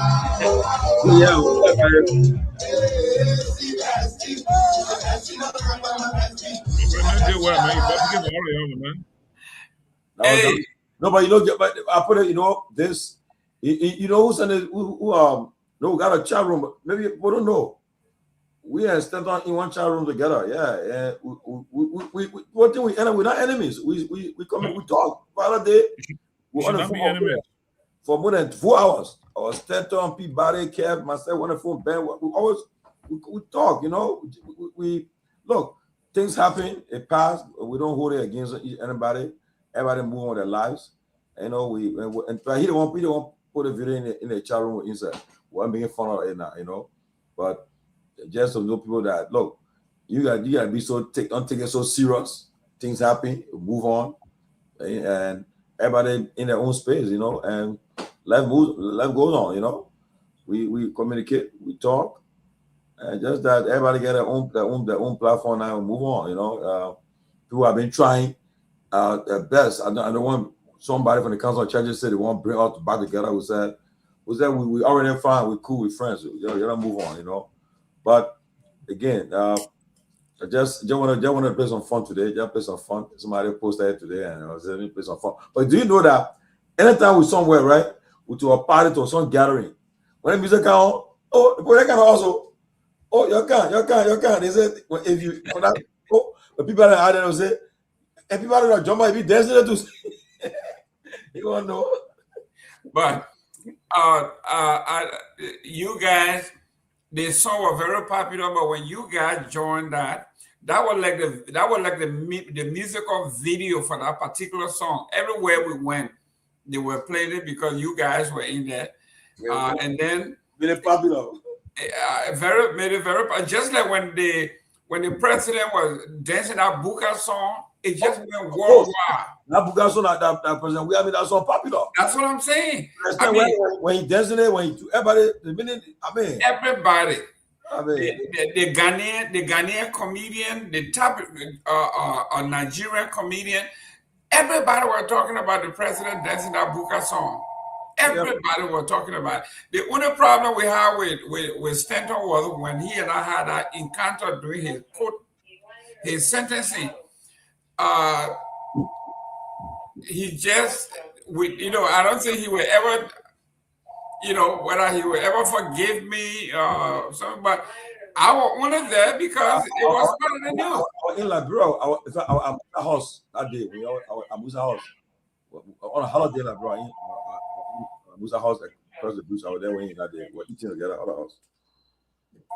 So when the news broke, the guys contacted me and said, if you are in Florida, can you cover this story for us? We can't make it. So I said, fine. So I called the courthouse in Fort Lauderdale, and they sent me the itinerary, who were on the docket, when he was going to be coming and all that. So I drove into Fort Lauderdale, and I got a place, and I went into the garage and parked my car, and I went ahead of everybody to set up with my camera and everything else. And then when I got there, the guy said the alarm went off, and it turned out that I had carried my weapon with me. So they told me, no, you can't bring your gun on campus. You got to take it back. Yes, so y'all carrying gun in the courthouse and everything. Y'all got to be careful. Everywhere, man. Come on, everywhere. So I took the gun back, and I came, and I was running, as soon as I got to the door, Guess who was behind me? Stanton Waterspoon. So after I checked, he came in, I turned around, just turned my camera to him. I said, Mr. Waterspoon, how you doing, sir? Can I have a brief interview with you? He says, I'm late just like you. So after, meet me afterward. And I knew, I said, you ain't coming out of here. So why you telling me after? So anyway, we went to the courtroom. They escorted us in there. And this man put up one of the shows that I have never, the guy is an actor.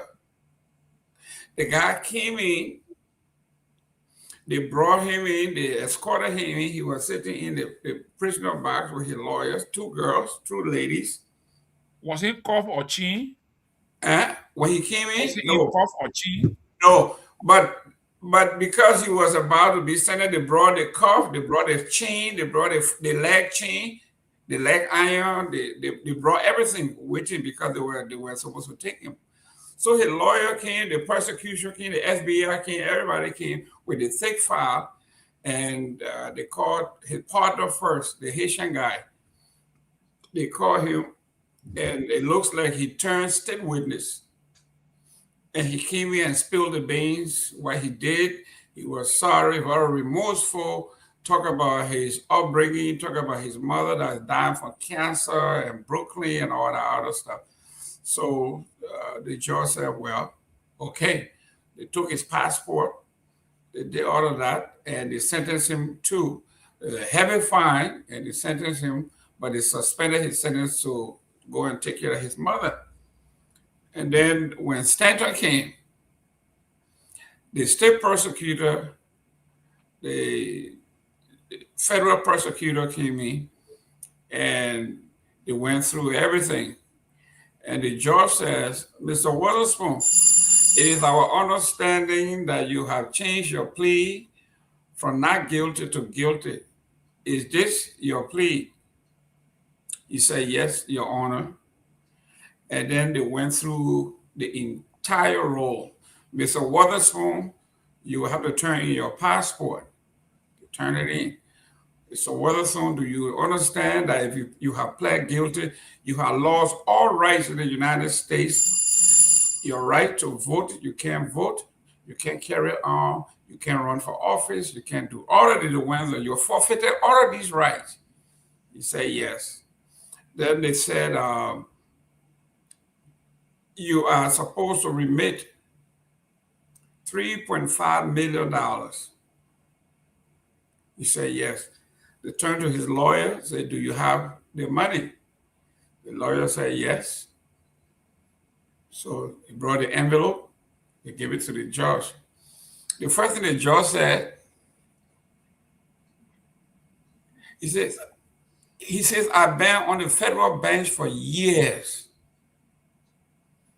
This is my first time that a client released money of this magnitude. She said some people had given us a check for $3,500 and that check was even bounced. So, but you are giving us $3.5 million certified check. He said, I don't want to say you are a stupid criminal, but that's just what the judge said. I don't want to say you are a stupid criminal, but that's a lot of money. So the judge says, his lawyer came and said, we plead that he be sentenced to probation. And the judge says, well, as a federal judge, I cannot do anything that is not prescribed by the law. According to the law, what I can do, give him the bare minimum, which is 43 months in prison. So do you understand that when you serve your time, there is no parole system in our system? When they say 41 or 43 months, it is 43 months. Because some of us were under the impression that they would give you time served or time, and then at some point when you, because of good behavior, you would be paroled. No, it's not. The judge says it is not within our purview. According to the federal law, you will have to serve the entire time. Then his lawyer came and said, because of the circumstances, can he serve his term in New Jersey so he'll be closer to his family? And the judge said that is beyond the purview of the judges. Our law here says we got to sentence you, and we will turn the case over from now to the parole system. They will decide where there is room. If there's room in Connecticut, they will send you. If there's room in Kentucky, they will send you. If there's room in Louisiana, they will send you, but it's beyond our jurisdiction from now on. Then he says, you also agree that you will forfeit all of the properties that have been identified by the federal government. And they asked the FBI, can you post the properties that have been confiscated? And they listed all of these huge mansions in New Jersey, I think in Delaware somewhere, in Boynton Beach, Florida. I think there were 5 properties. He said yes, to turn it over to the federal government.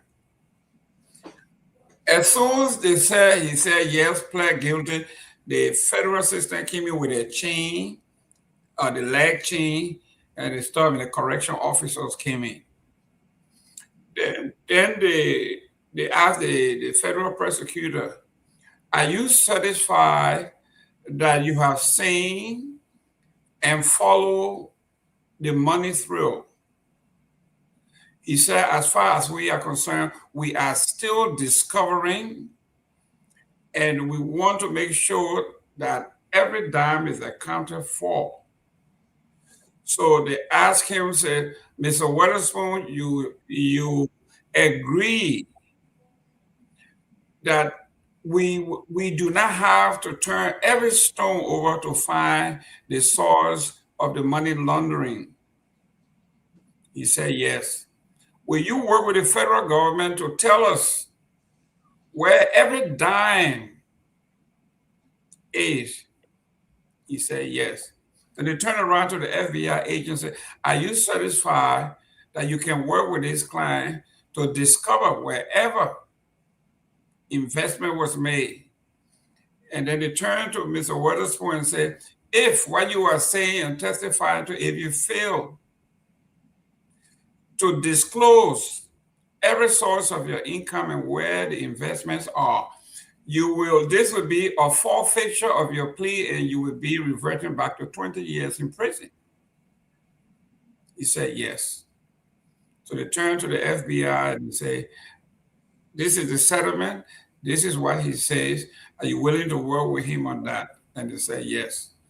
So the judge says, by January 3rd, 2024, I think it was, you will be contacted to report to your designated wherever they had room for it. And they put a monitoring thing on his legs, and they told his lawyers he would be picked up. The case is no longer in our hands. It's now with the correction department of the federal government. As soon as we left the courthouse, the federal prosecutor saw me, and I was talking. Said, "You have a Liberian accent." I said, "Yes." He said, "Are you from Liberia?" I said, "Yes." He says, "Oh." He says, "My parents are from Liberia." I said, "What?" He said, "Yeah." He says, "My parents were the Indians that came to Liberia in the 40s." He says they did a lot of investment there. He said, but because of the war, they all had to come, and we had to host them in Pennsylvania.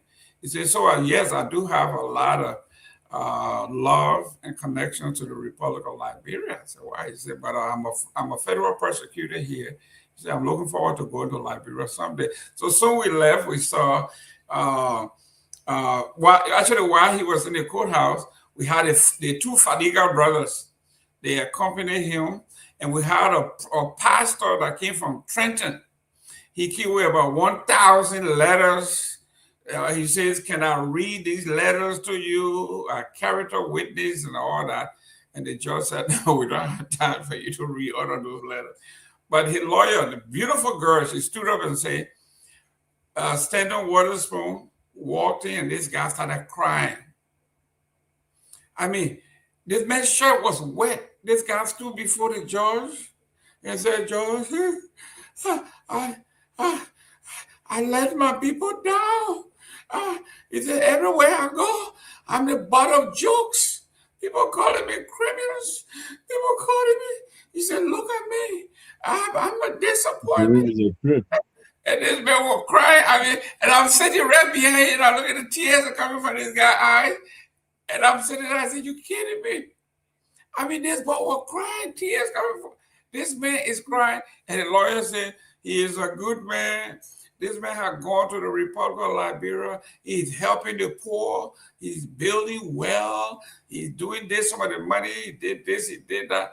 And I said, I heard this before because I remember in North Carolina doing the Fonanti Kofa thing. That was the same thing. He said he took the money and his friend was running for president. He was building roads and helping the poor. All y'all behind the man from yours opening. Oh, Stanton? No, and you're the one when I did get the money to you're the brown skin people. Bronsky won't stand the ground and walk on because there was somebody there.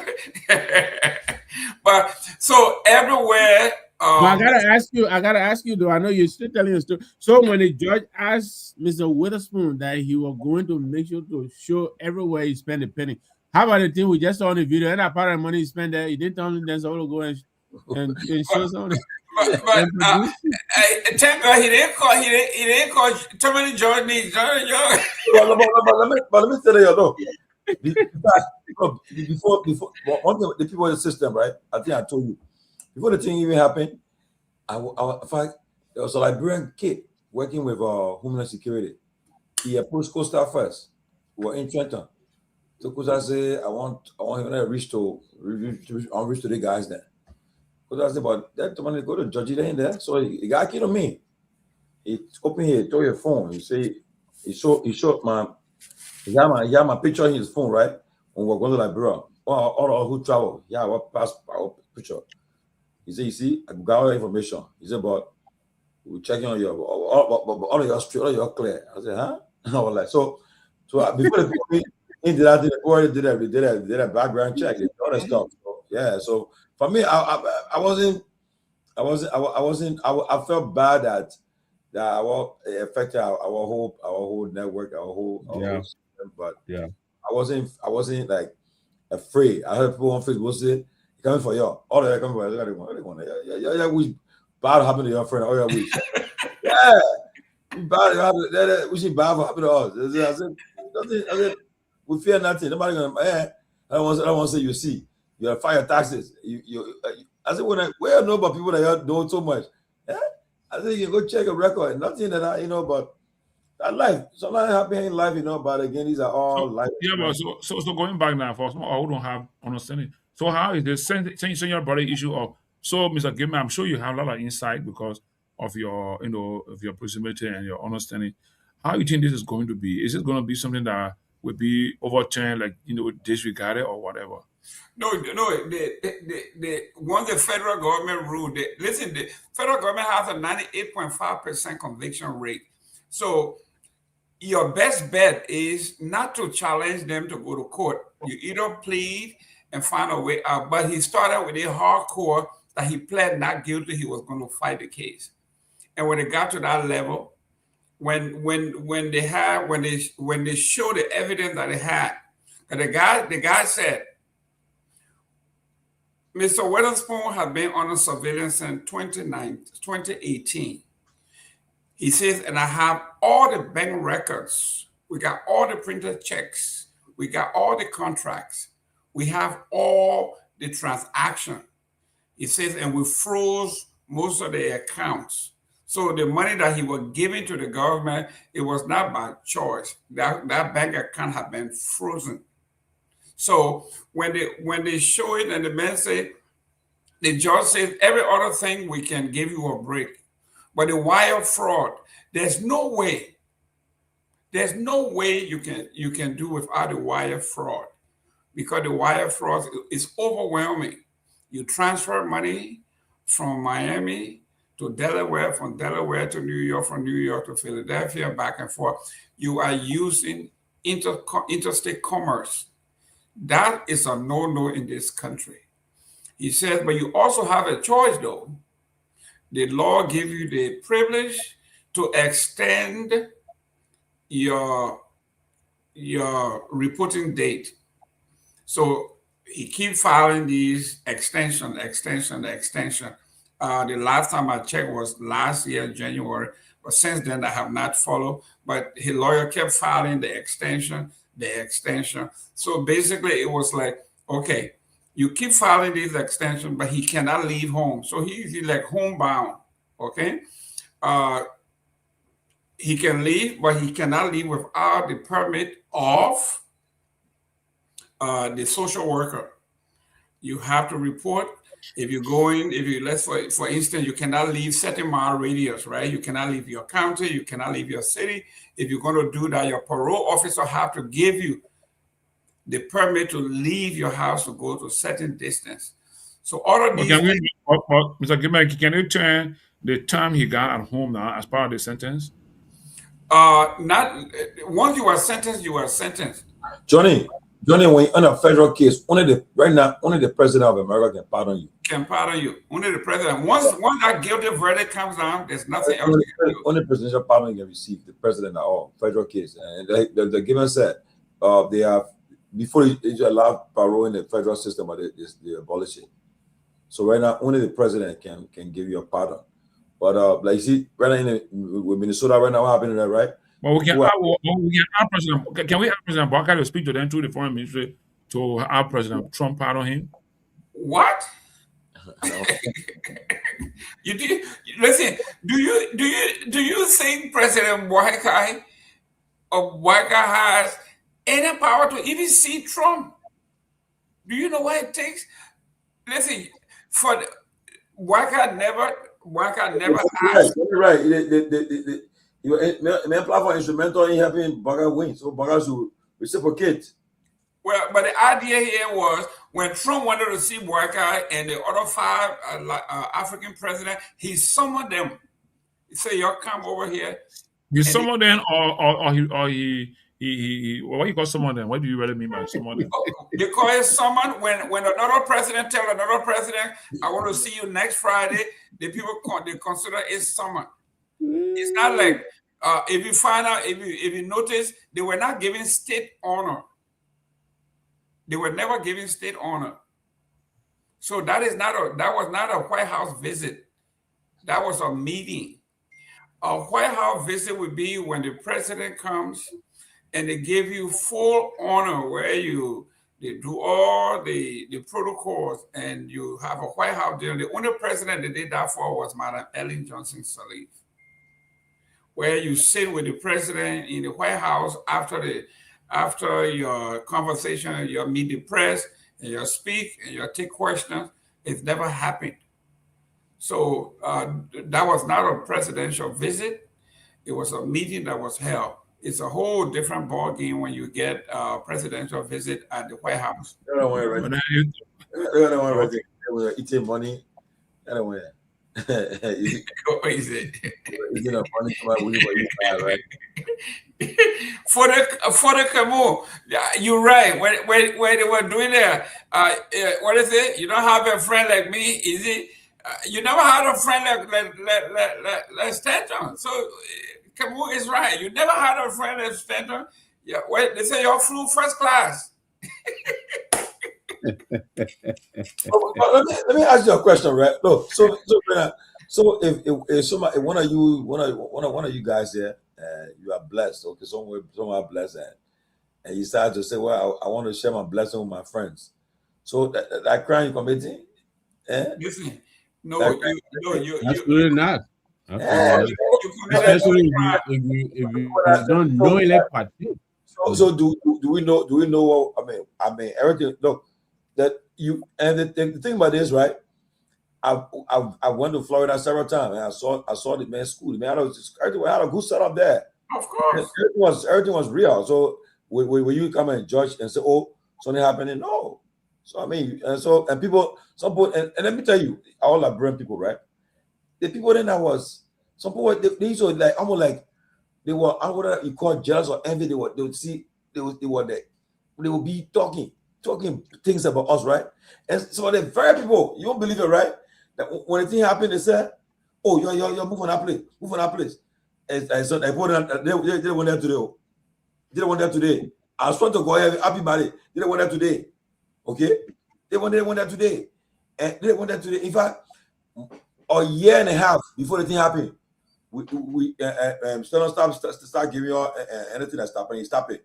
A year and a half before it happened. So, and I like what getting on this, I don't know. And mind you, so come on now. What's that thing like? It'll say, and we're doing it, we know what happening, we're up. No, my people, if Jenna give me hit the power boy, Jenna, he said, all my fathers on every Friday or every month, I'll give you 1,005 or 2,005 just for being here. You see what happened? Level one guy here. The point he said, he will say, Gayman said, for when they go to do who been in closing argument for the last 1 year, I put our benefit. Now, you see what happened? People who know, the people who would have been part of it, they will be trying to come, all kind of way. I'm telling you, and it all happened. And, you know, but people like Brent Poba. Jan, I didn't want to carry. It was not intentional that she said, "Mr. Gayman, you wanted to carry going to people courthouse." No, we were rushing. What I would say, people wishing bad. Yes, some people told me in my face that they're coming for you. Yes. Some people told me, I want to post. I want to upload some people there. They can say, I want to say, you see, they're coming for all of y'all. I think I want here. I said, what are you wishing for? You wishing you're wrong person.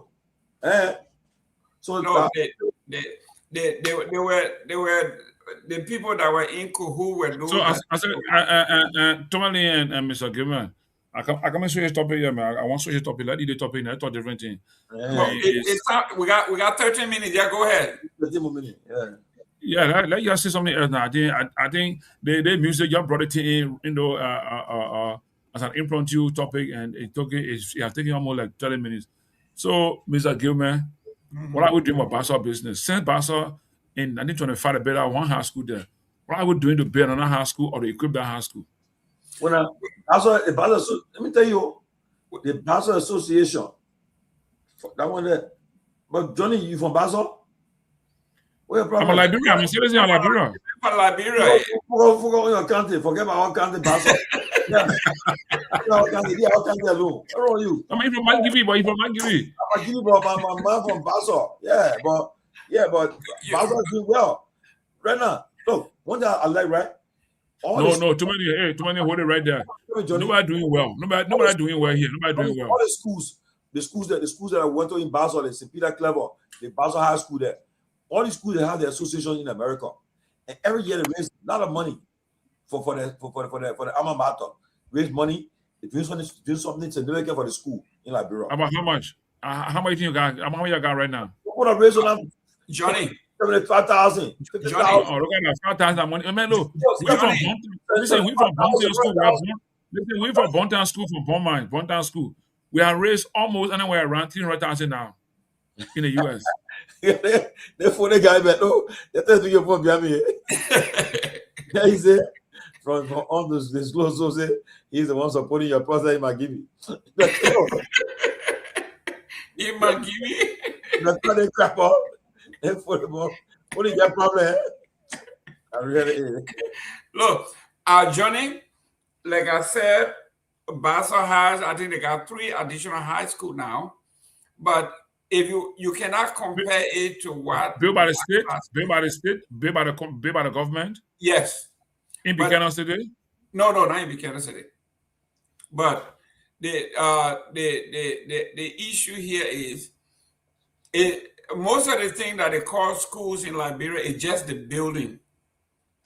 Mm-hmm. Okay, like the school we just looked at, right? They call it school, but you do not have adequate seating. You don't have any there's no library, there's no laboratory, there's no equipment, there's nothing. It's just Even at a university level, I can tell you, it took us 1 week to try to make paracetamol at Cotton because almost every chemical that is required, we always find a substitute. We never really have the actual. Yeah, but you guys were a private school, so you have to approximate. For example, my friend in Rhode Island, Melvin Howard, when he was president for the LU Alumni Association in America, they raised hundreds of thousands of dollars. And I mean, I gave him credit for that. He raised that amount of money for LU. Look, every year, look, for me, Johnny, I'm part of the Nagbe Association, we now call it the Fire Student Association. I'm part of it. My church, I went to in Liberia, the Methodist Church, around Dopoh Road there, across Dopoh Road, the Tomalin Methodist Church. I know the church, yeah. That church, the church, and we have we meet every year in America. We meet and we raise money and support it. Yeah, so we forget about our a few years back. We ain't forget about them. And mind you now, when it comes to death and thing, we all come together to support. Most of the people I give you life insurance around here, and then use that because most of them somebody die, the money will raise that. Almost more than life insurance money is there. Go ahead, raise. I can tell you, Chief Tomalin, and this is some of the things that worries. The Liberians here really we do a lot, and I'm not boasting, but look, you have the alumni associations, some of them from high school to university level. Every association is doing something. Then you have the county organizations. Then even within the county, you have the various sectors. Yes. Now, if you get a government that takes seriously, and and that's why I was disappointed with the president's comments.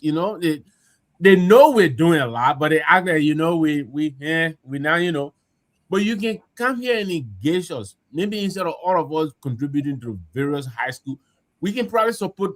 Let's just say support an organization like Yola, and then we can take on some very, very meaningful.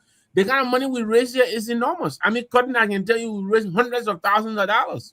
Just recently we're talking about raising, putting together a $2 million endowment, and it can be done.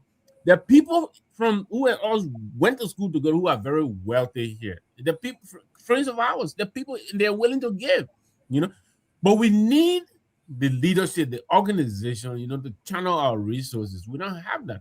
So you have so many people raising some huge amounts of money. Sometimes accountability is a problem, but there are some people that some that are doing very well. They go and do this project, but the problem usually you do the project after 4 or 5 years, you go back. There's no accountability. Then the project dies. Mr. Nagbe, our Firestone group, the AFIRA, the Association of Firestone Residents in America, that the first group I've been part of where you don't hear money when we go for meetings. Like most of the time you have meetings or convention, we go there and the count the money asked by where the problem come from. But over there, when the treasurer made a report, the financial made a report, no objection. And transparency. I mean, even waste on our topic. When they give the report, the expenditure, our expenditure, our income and expenditure, when they give that report, we just move on because I might not realize that you are very responsible. Some in an organization where the president was using the poor money to pay a phone bill, he paid a horse. I mean, that's something that you wonder, what are they doing it for? You are very responsible. Look, one organization I belong to here, Chief, I'm sorry to cut you, but we are something like that. The man who was our leader, he said he made a mistake twice. He went to St. Clair, he said he made a mistake. He had a bank account card and he used it to shop on no occasion. But this is there's a pastor. I won't he put it back, though. He put it back. Let me be. There's a pastor. He said he was bishop.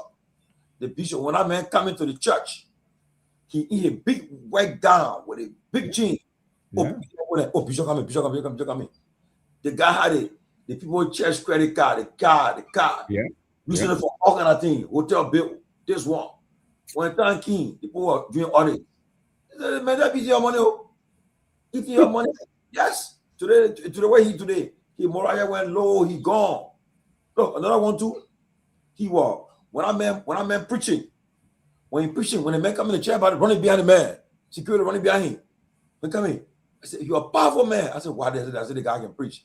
When he traveling to go to another church to preach out of state, he carried delegation on him. When time came, the first thing they hear him with, now they put your carry with that was so a jobby there, a Jew that carry, then a church money too. Look, so as a result, most people say they give up. Yeah, you know, and I'm sorry, but when it comes to that issue about money and all these things, people can get messy up. Look, when you start hearing, and then one thing before we leave from here, when you see people on Facebook, when you go on Facebook and right there, when they right there, when they put picture with their partner or the person together, right? Everybody praising there. Oh, happy for you, happy for you. But then after 6 months, when they see person go and put there, the Lord is my land, my salvation. Then when you go into what happened? You bought? Yeah. That just devil that the devil. Everybody see that like a post on the page that all pushing gospel on the page. Check them out. I think that be frustrated do nothing. Something not happening. When they go to post, everybody posting there. And for that now, boom, they go and post on it there. They're pushing gospel there. You know, what happened? I used to do it before I leave posting gospel, but then somebody come and say, "Oh, men of God." I said, "No, I'm men of God. I'm men of God."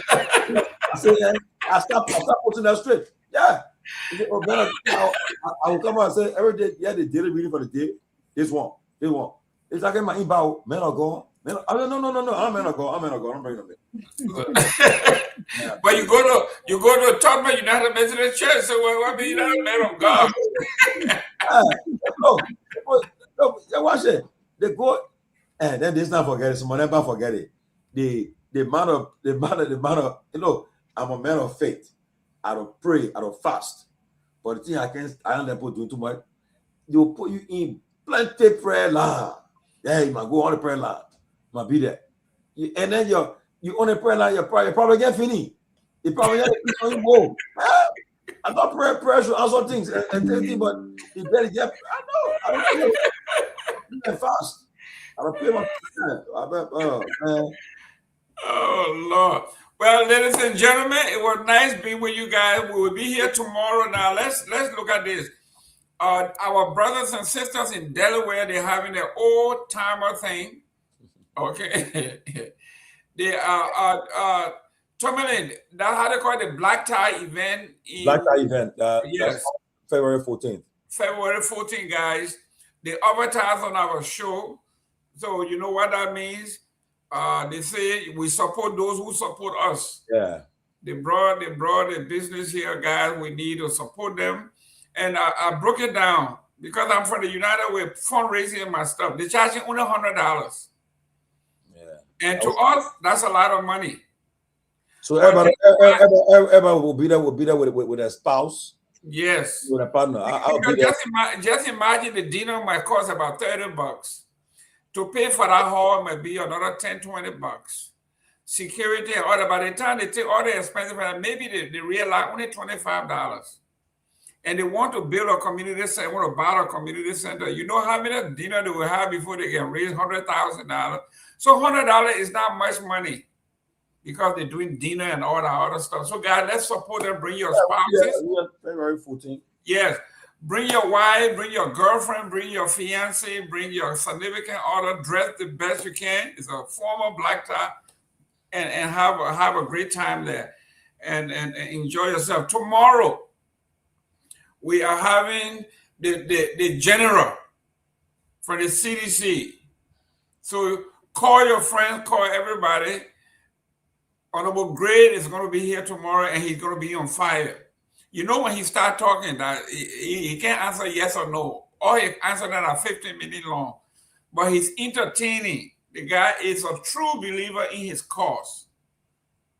And I want to believe if he rerun for that position, he would be told hands down. So, guys, let's tell everybody else tomorrow he will be here. What time he coming in tomorrow, George? He'll be at 9:30 Liberia time. 9:30. Okay, so that's 4:30 our time here.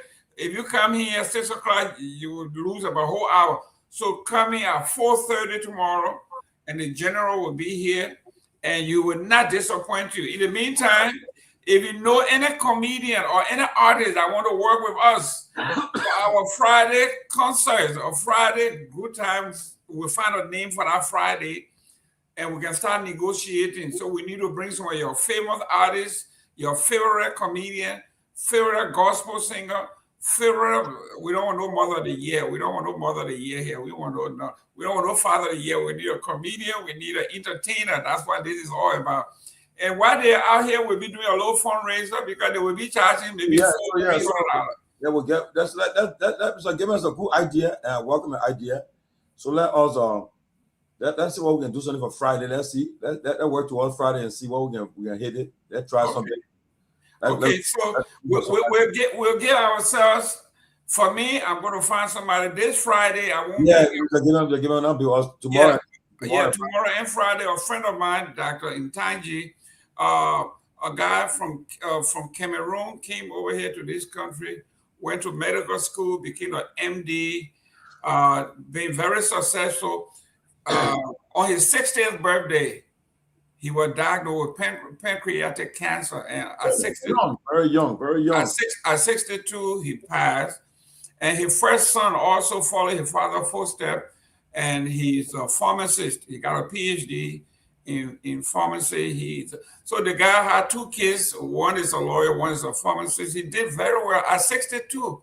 So we are going to Tallahassee. In his will, he told his family he doesn't want to be buried here.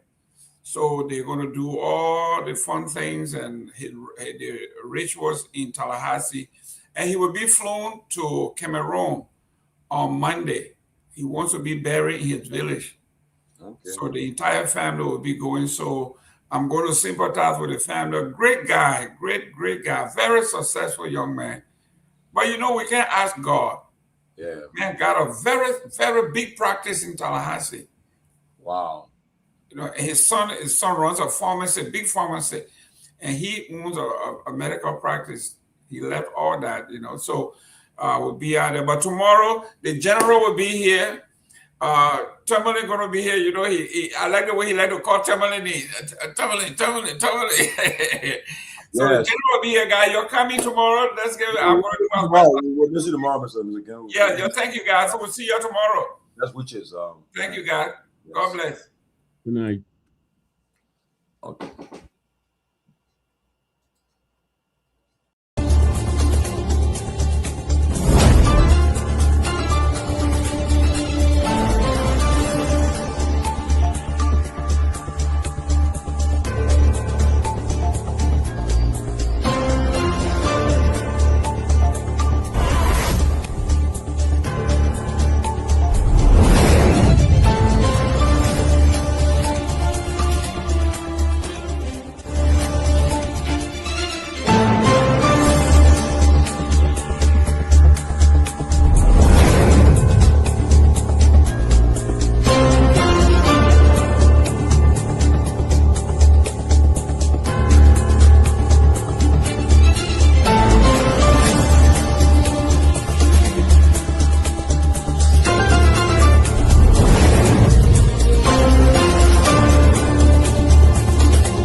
Disappointment. Now the vice president often tell me since he got a seat as vice president, how many persons have I recommended in this government to serve in the government as presidential appointee? 0. Every appointment in Nima County was done by him. He and I would discuss something as a brother. To implement it, you will bypass me and do different things. I don't talk only. Now you need to see us. The thing we saw, it frustrates us. So why can't you lie? Why can't you steal? Why can't you allow the citizens to be? You see, we just tell you that's why we voted you. But you fool us, you screw us, you use us and later on abuse us. So why? The government makes you lie. Why? But that's the question that we ask.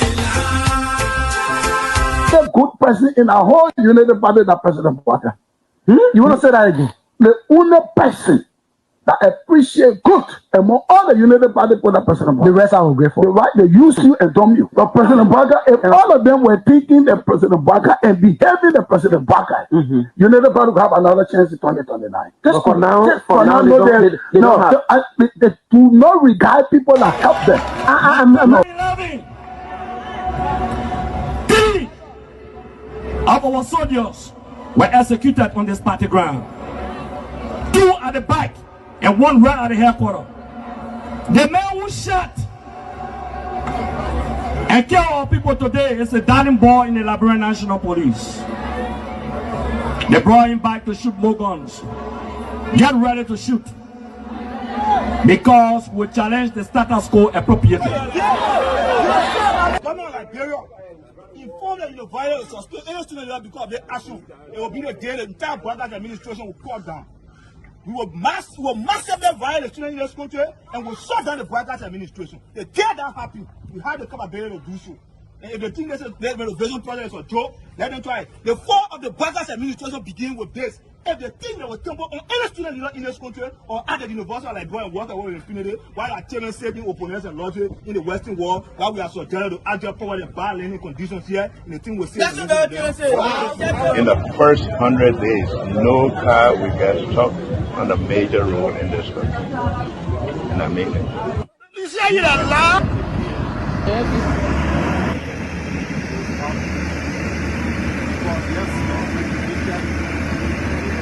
It's going down. First floor. There you have it. That led to decades of war still run deep. But so too does the longing for reconciliation. A reconciliation defined not by political bargaining or by an artificial balance of power by tribe, region, religion, or ethnicity, but by the equality of opportunity and a better future for all Liberians. Bwaga can lie, the government, all the ministers in the government, they can lie. They don't put all hustle, they put hustle, they lie. Everything they say, they never say the truth. Today, the supporters of His Excellency Joseph Bwaga presents him as a poor man from Nofa and assert that he will understand the plight of the poor people. Fellow Liberians, do not be fooled. Vice President Bwaga is not poor like you, not even as me. As Vice President, his office received more money from the government budget than any other Vice President has received in Liberia's history. He has enjoyed some of the best and most lucrative government jobs. First of all, there's this, what I call sort of vicious lie about the fact that Mr. Pewee is gay or bring gay lifestyle to Liberia. It's complete bullshit. When people can accuse you of stealing people's money, when they can accuse you of being involved in the war, anything, people don't make up stuff. They don't make up shit. Excuse my language, right? So it's complete nonsense. I'm married, 8 Teresa, 2 children, 5 grandchildren. I believe in traditional family values, so it's complete bullshit, complete nonsense. Jamaku, young man, vice president, young man that vice president, the major stole 500,000.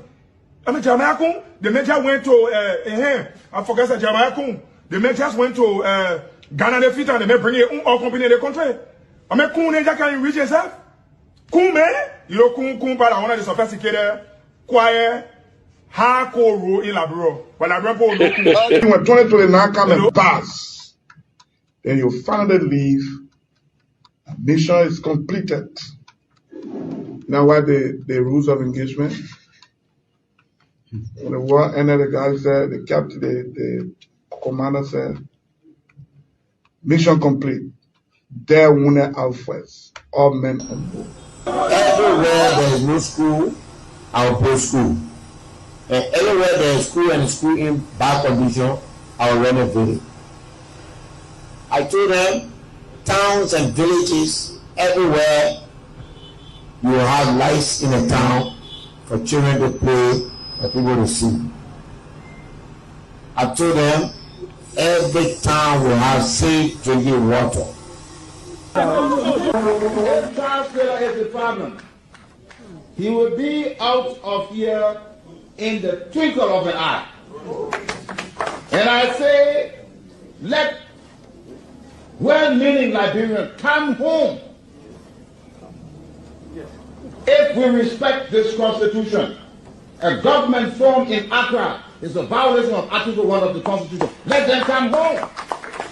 Let that government be formed in Monrovia. The government that capital road, small road, B road, all kind of place. I think the reason Joseph Boakai will not do much because the old man, the papa is suffering. The papa loves the country, but he can't make it. The criminal there around him, they're sophisticated than him. They are sophisticated criminals, so they can't make it. Your league Costa, God know how to pay people. It's just simple. Costa that accused everybody here but himself. Everybody, we join, we accuse Joe, he killed Joseph Boakai. Boakai still living. Joe, no, you leave my brother. He made me senator. He almost made Joseph Boakai president until he screwed up. We gave God the glory. Yeah. Well, Boakai, when he screwed, he said, oh, we don't want to make sure we will fought for him to be reconciled with the president. And then the people who fought for him. Look, Yoli Costa, you come. And Costa on a podcast, he said, they don't been calling me. Okay. The time you were calling me for me to carry the president, Boakai, did I put it on radio? That immaturity to do what he talks about. And I guarantee you, when we finish, there will not be a winner or the loser. Today we all wear the jersey of Liberia, and the victory belongs to the people, to the peace and to our democracy. As we begin to build upon the foundation of this new Liberia, I, George Seleke Kromah, the new president, will first give thanks and praises to the Almighty God for the blessing He has bestowed upon our country. And I say, my people, thank you, We elect on 85 irresponsible men what happened to the country. We elect on 85 irresponsible men to govern this country, not to be very irresponsible.